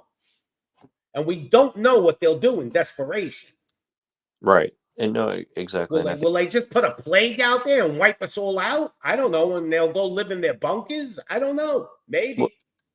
yeah, exactly. And I think that that's the thing is, and I'll continue more on this next time, but I'm Yeah. gonna go sleep now. But Pops, really good to talk to you, and I could Yeah, go no on. problem. Great Go having you on. Come on anytime you want. Yeah, I appreciate that, and we'll definitely get into this again in the near Oh future. yeah. Like I only came on tonight because I was sitting in my house and I'm going, I gotta let people know, like they really want us to believe we're gonna have a civil war, but in reality, it's gonna be a revolution, and we're gonna try to overthrow tyranny. That's what we're gonna try to do. But they don't want us to believe that, you know, and that's why I did this show. I was just sitting in my house, you know, 2:30 in the morning, whatever. Who needs to go on YouTube? You know, I just went on. I didn't give a shit.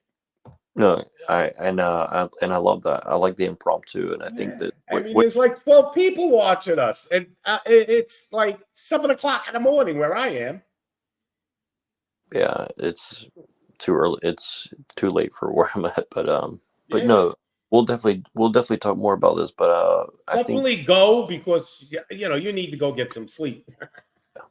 but I love this kind of conversation, and looking forward to the next one. Have a good night, Pops. All right. I'll see you then, Neuro. All right, bye bye. Bye bye. Yeah, so if you just tuned in anyway, let me just explain what I was talking about before you go. The government or the elites, whoever's running this shit right now, wants us to believe, and I can show you newspaper article after newspaper article. Okay, I showed them earlier in the show. They want us to believe that America, it's probably going to become a civil war here, where it's going to be, you know, a civil war. Now, a civil war is like what, 60% fighting 40% of the country, you know, even 70 fighting 30%. No, here's what's happening. 50% of the country are like conservatives, MAGAs, whatever you want to call them. And they want to get rid of this tyranny government, right? Then 30 to 40% of the people, okay, are like in the middle. They don't know, you know, like they really know that they want to get rid of this tyranny, but they don't want to get involved. So that's 90%. Then you got 10% psychopaths, okay? 10% of the population that likes communism, likes all this chaos, likes all this shit. So the 90%, wants to get rid of the tyranny, okay? Whether it be 50, 60% willing to fight for it and the other 30 just standing on the sidelines watching, they all one thing can agree on. 90% of the country can agree on one thing. We don't like what's going on right now. Nobody's happy. We want basically our older lives. You know, people want life how it was even 10 years ago. It sucked still. They were controlling us, but it was a lot better than now. See, they really pushed us to the point of we're at the line now, right? This is it. This is as much as mankind, a human being, can take that living in a free country. See, we were never free, but the appearance that we were living in a free country where they gave us a few crumbs. See, now they're taking the crumbs away. They don't even want you to have a little piece of the pie or a few crumbs. They want you to eat bugs and dirt. So 90% of the country wants to basically get rid of this tyranny that we're under right now. And they want to make that like it's a civil war. No, it's not a civil war. It's a revolution. That's what's happening. The people are going to revolt, okay, if they keep pushing, all right? Because we're at the line. We drew the line in the sand. That's right about here. And they want to push, and they're going to push. And then they want to get the military martial law involved and say, we're in a civil war. The movie they just made, Civil War, shows the government going against the people. And they're basically saying Texas and California are fighting the government, and we're the good guys, and we're the government, and we're trying to save you. And it's all bullshit. They're not. Basically, we, the people of this country, are fighting tyranny right now, tyrannical government, a communist coup takeover, whatever you want to call it. I don't know what it is. Or demons are running these people. I don't know. But what I can tell you is we're not going to civil war. Because civil war would be like half the country fighting the other half. Like we don't agree. Like 50% of the country would be on Biden's side. No, it's all bullshit. People that are diehard Democrat liberals will not vote for these people. Okay? They may not vote for Trump, but they definitely ain't voted for Biden. They'll just stay out of the voting. Where the other 50% are going to vote for Trump and the MAGAs and the conservatives, and they want their old life back. Making America great again isn't a bad deal. What's the big deal? It's a nationalist thing. You should love your country. Everybody else loves the country they live in. Why shouldn't we love our country? Why should we say, well, we're not supposed to love our country, but if you live in another country, you can have secure borders and love your country, but we're not allowed to. That's fucking a ridiculous thought that goes on in anybody's brain.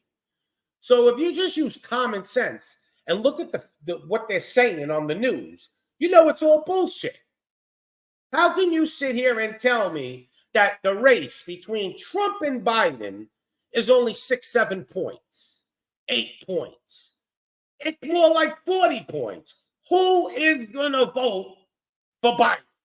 Who's going to vote for even a Democrat right now? Because they're demons. They're Democrats, right? They're far left. Even though the Republicans, they're all in one group. We know they're all one uniparty. The Republicans are just playing the good cop. But still, who's going to vote for tyranny? Even the people that are liberals aren't going to vote for this shit. So who's going to vote for it?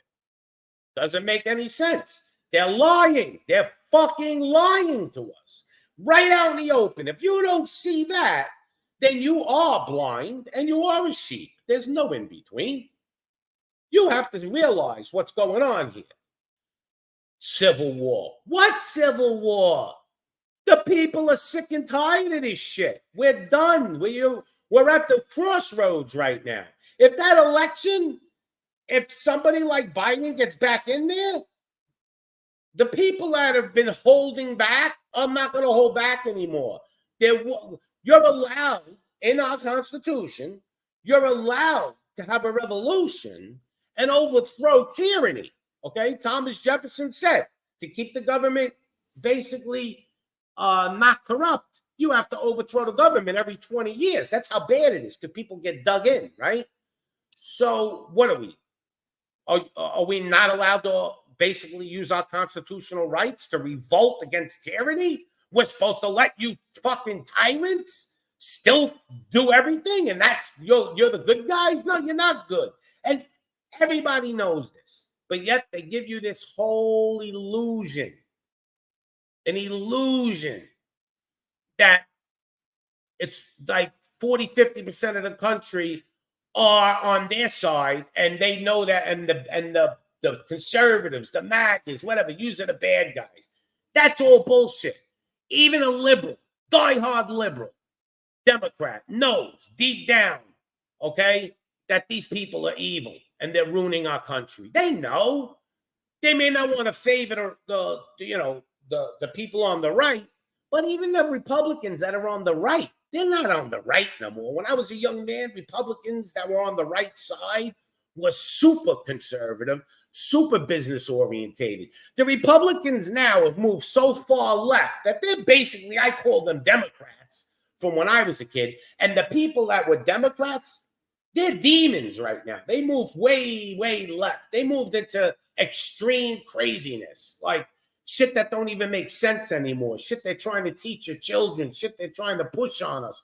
And they're making you, they want you to believe this shit's all okay. How is that okay? Tell me. Tell me what American wants. Okay, we all want immigration. That's how this country was built. But let normal people come in, not criminals. How many people do you think out there would say, yeah, open the borders and let all criminals come in the country? Do you think anybody would agree on that? Is that fucking like common sense? 1 + 1 = 2. We all know no. Nobody's going to agree on that shit. But yet, they're still making you believe that immigration, mass invasion immigration, is good for the country. It's not good. We all know it's not good. Look at Europe. Go look at Europe. Okay? See, we let 5 million people in. There's 350 million people in the U.S. It's like 1-2% of our population. We don't feel it yet. You let 1 million people in Ireland that only has 5 million people, oh, they're going to feel it. Ireland right now, I was talking to somebody from Ireland last night. He said Ireland's so bad that you have no idea. He said they let over 500,000 immigrants, and that's like 10% of their population. That'd be like us letting in 35 million people in 1 year, okay? Imagine that. So they let these people in, and they're basically brawling with immigrants over shit like, their kids are getting attacked, they're saying all kinds of shit, and the government's been bought out to let this happen. So, people, what I want to tell you is wake up and smell the coffee. Do not believe that we are going in a civil war. We're not. If the war starts, it won't be civil war. It'll be a revolution, but they're going to call it a civil war so they can get the military and declare martial law and sick them on us. See, so they're going to sick the military on the 50-60% that's willing to fight, and the 30% sitting on the sideline because they're scared shit to take a stand in the sand. They're going to end up in the camps too. See, all the people that are sitting on the sideline, eventually, you're going to be in the same predicament, if not worse, because they don't respect cowards, okay, or people that are confused. You have to realize this isn't about Democrats, Republicans, conservatives, liberals. No, this is about mankind fighting tyranny. This is about us fighting tyrants, okay? This isn't about that. Liberals, conservatives, I don't care, LGBT, I don't care who you are. We're all on this side of the fence. And the other 5% of the fence is on the tyrannical control side.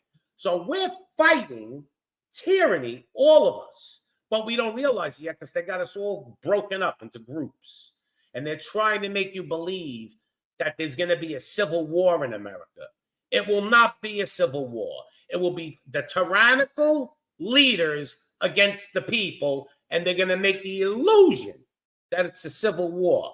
Well, you show me 40%, not even 50.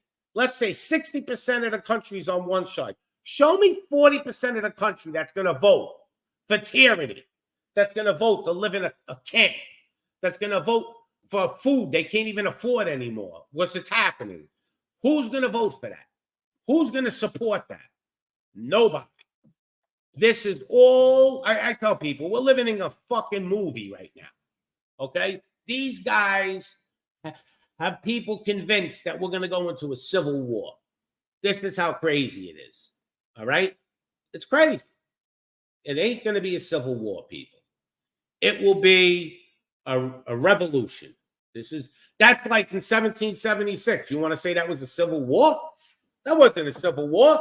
That was the people, and we're talking about a small percentage of America fighting a fucking tyrannous government, England, okay? Because they were the tyrants back then. A tyrannical government, 5% of our population or whatever, 10% fought back. And that's how we got our independence. But yet they would tell you it's a civil, that's like saying that was a civil war. Was England, when England tried to basically rule Americans in America, was that a civil war or was that a revolution? We're in the same thing right now. We're in the revolution. If you don't realize this is a revolution, this ain't a fucking civil war coming. Who the hell is on their side? 5%? 10% of the population? If that's, and that 10% are all psychopaths to even be on their side, because they're not for humanity. They're for their basic control of us, and they want to be gods. They want to be masters of us. And all we want is to have a normal life. I'm not looking to be like some billionaire. I'm not looking to take control of them. I'm not looking to.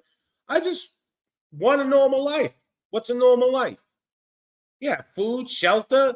You wake up, you're a little happy. You work a normal 40-hour week, not 90-hour week, just to survive. Able to spend a little time with your family. That's a normal life. But they said, no, you're not allowed. You're not allowed to be happy anymore. Everything they put out there is negativity now. This is what it's all about. Negativity, negativity, negative. They want you as I think there's a frequency that works in negativity and being miserable. And if you noticed, every day there's something on the news that makes you more miserable and more miserable. And they love it. This guy, the government is anti-human. People need to see who the real enemy is. So this is what they like. They want you to wake up and be miserable with your life. They want you stressed out 24/7. They want you to just basically wear you down the way you just give up and you become their slave. And you are their slave already. We all are in a way. But now they're pushing to the point where they want to just put us in chains. See, it was one thing to be a slave and have a piece of the pie, a little bit of the crumbs. But now they want you in chains. They don't even want to give you crumbs anymore. They don't want you to eat it all. They want it all. And when I say they, whoever's running this show right now, who's ever running this country, running this government, running this world. I mean, it's just, there's a few thousand people in the planet running the whole planet. It's not like there's, you could say there's 20 people running the planet, real big bloodline families, but let's just say it's a few thousand. Let's say it's 100,000. 100,000 of 8 billion. Or I don't even think it's 100,000. I believe it's like about 10,000 people running the whole planet in one way or the other. And in our government, think about this. You got 100 senators. And what do you got? 350 something congressmen?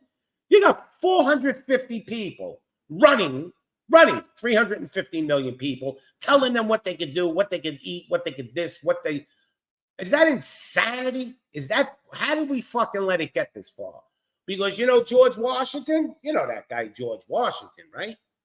That guy said when he was they wanted to make him king, and he said, no, I'll be president. He said that we need one congressman for every 30,000 people. Why? Because he knew shit like this was going to happen. Now we have one congressman, okay, for every like 800,000 people. You're not getting represented.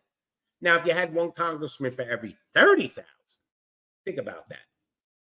you would have, I don't know what the number is, you would have thousands and thousands of congressmen. And they would have to stay local too. They all can't be in DC there, because DC, that fake part of the United States that's its own sovereign nation, okay, that I think the fucking English did, okay, because the English government is evil, especially back in the day, and they're still evil.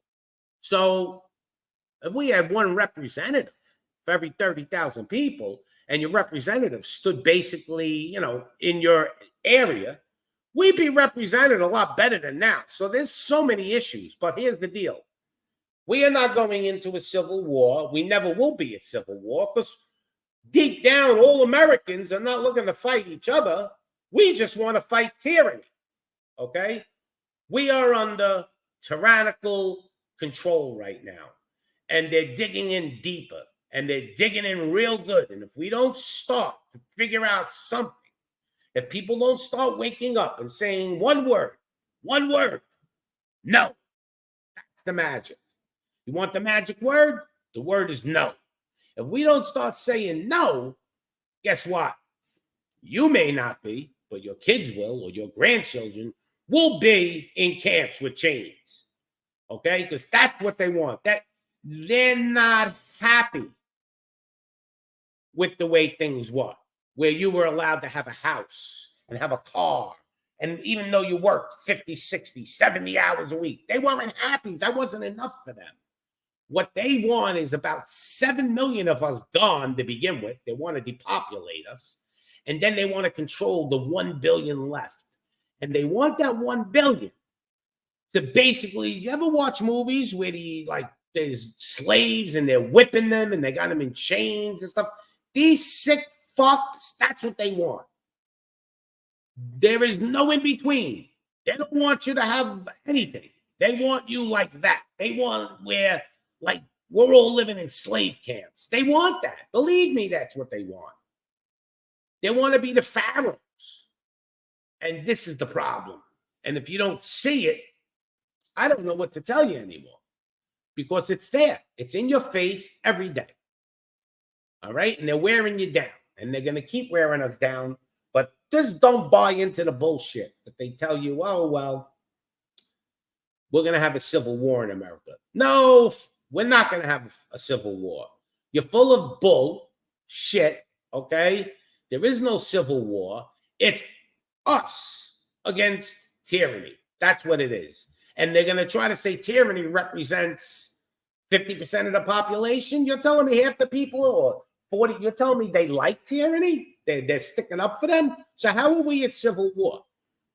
Now, it's not a civil war. It's like about 95% of us don't like what they're doing.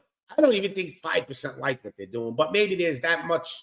Maybe there's 5% of the population they're that insane that they actually enjoy this.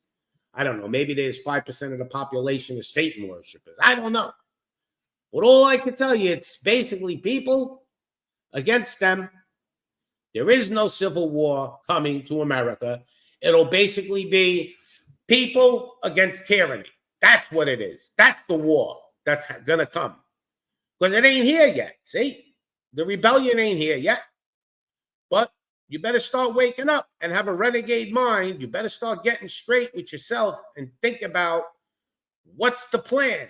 Because there will be, in my opinion, a revolution in this country eventually, if they don't start leaving us alone and give us a little bit of they gave us a little piece of the pie, a little bit of the crumbs, and we were happy. How crazy is that? We were happy with the crumbs. They don't want you to have the crumbs, people. You got to eat bugs. No more food for you. No beef. You're not allowed to eat beef. Beef, that's a privilege. Okay, so I think we got to wake up and smell the coffee. And I've been on for 3 hours, and I need to go smell some coffee because I'm getting a little tired here. But do you get it? The people get it? I don't see no comments in the chat, but here's what you can do. Hit that like button and smash it. Leave a comment if you can. Make me understand that maybe what I'm telling you makes a little sense to you. I don't know. But if you think that we're going to go into a civil war, you're crazy, because nobody's supporting this tyranny. This is a tyrannical takeover.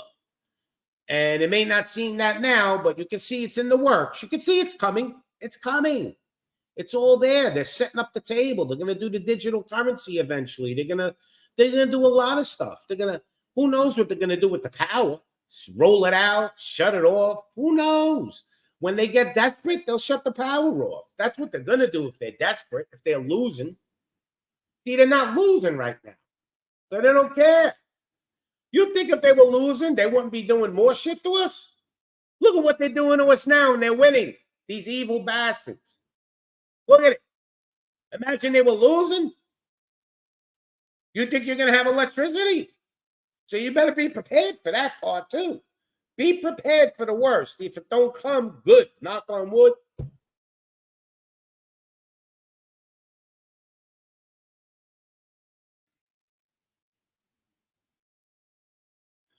All right. Well, we're going to end this show tonight. And I want to thank everybody for coming in. I hope that you come to the next show and do me a favor. Like I said, smash that like button. And good to see everybody here tonight. Anybody got any questions?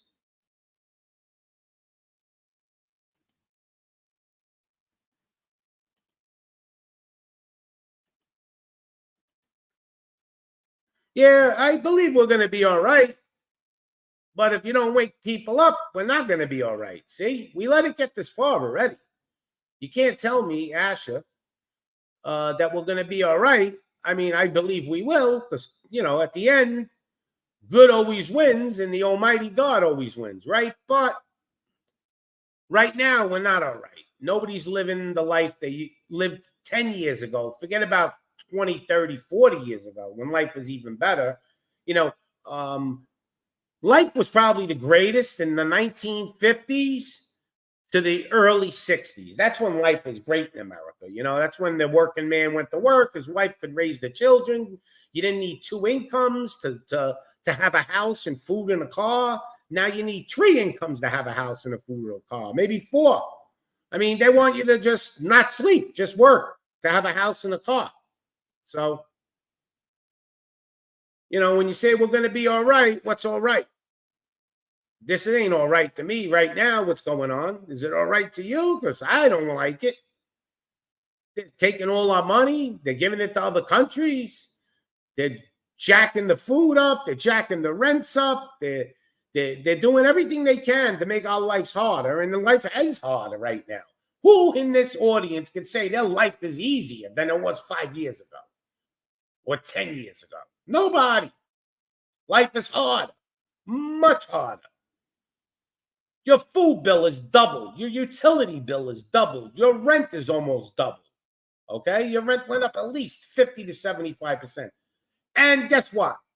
Your wages, your income, everything's gone up on an average of 30 to 50%. Let's say your income has gone up maybe 10. So how is that all right? We can't catch up.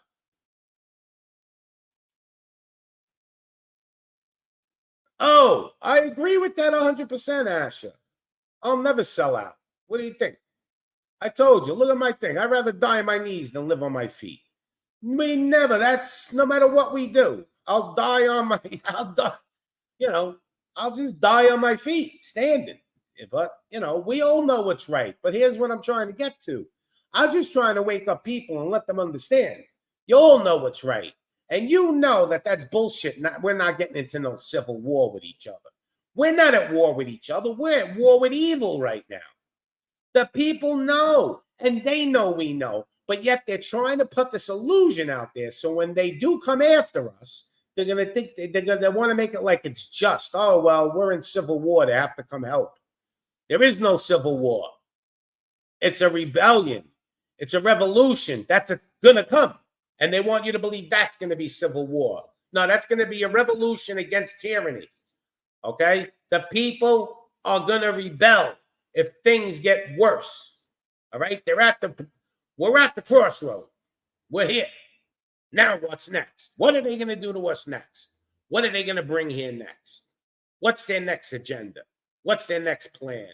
How many more do have to die before that's enough is enough? We need to draw the line in the sand.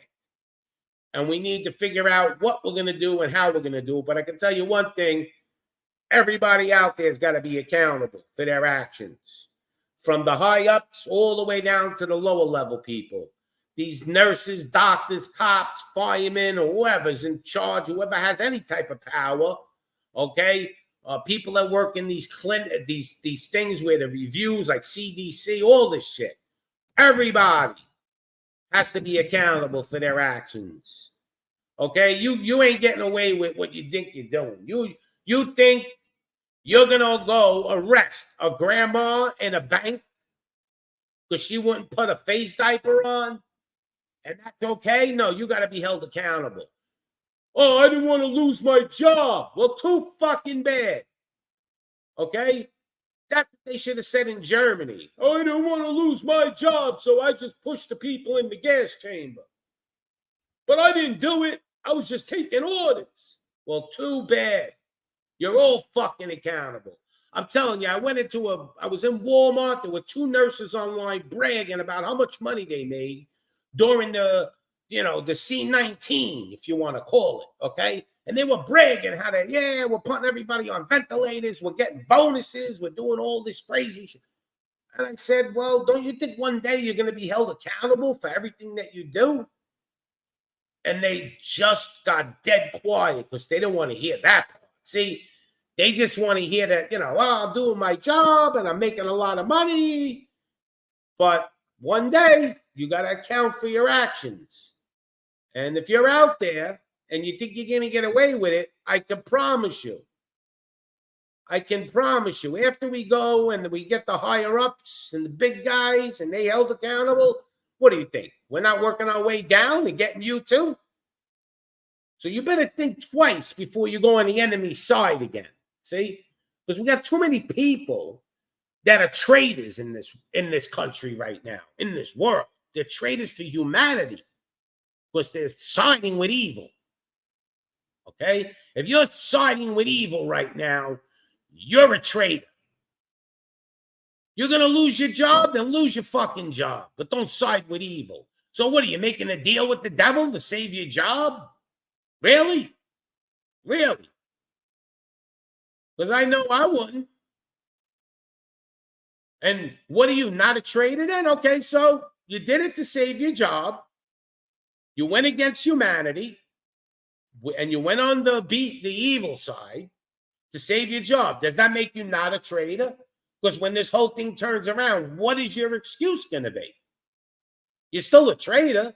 I know. All right. So you saved your job. I get it. You want to save your pension. I get it. But you're still, a spade's a spade, right? A traitor's a traitor.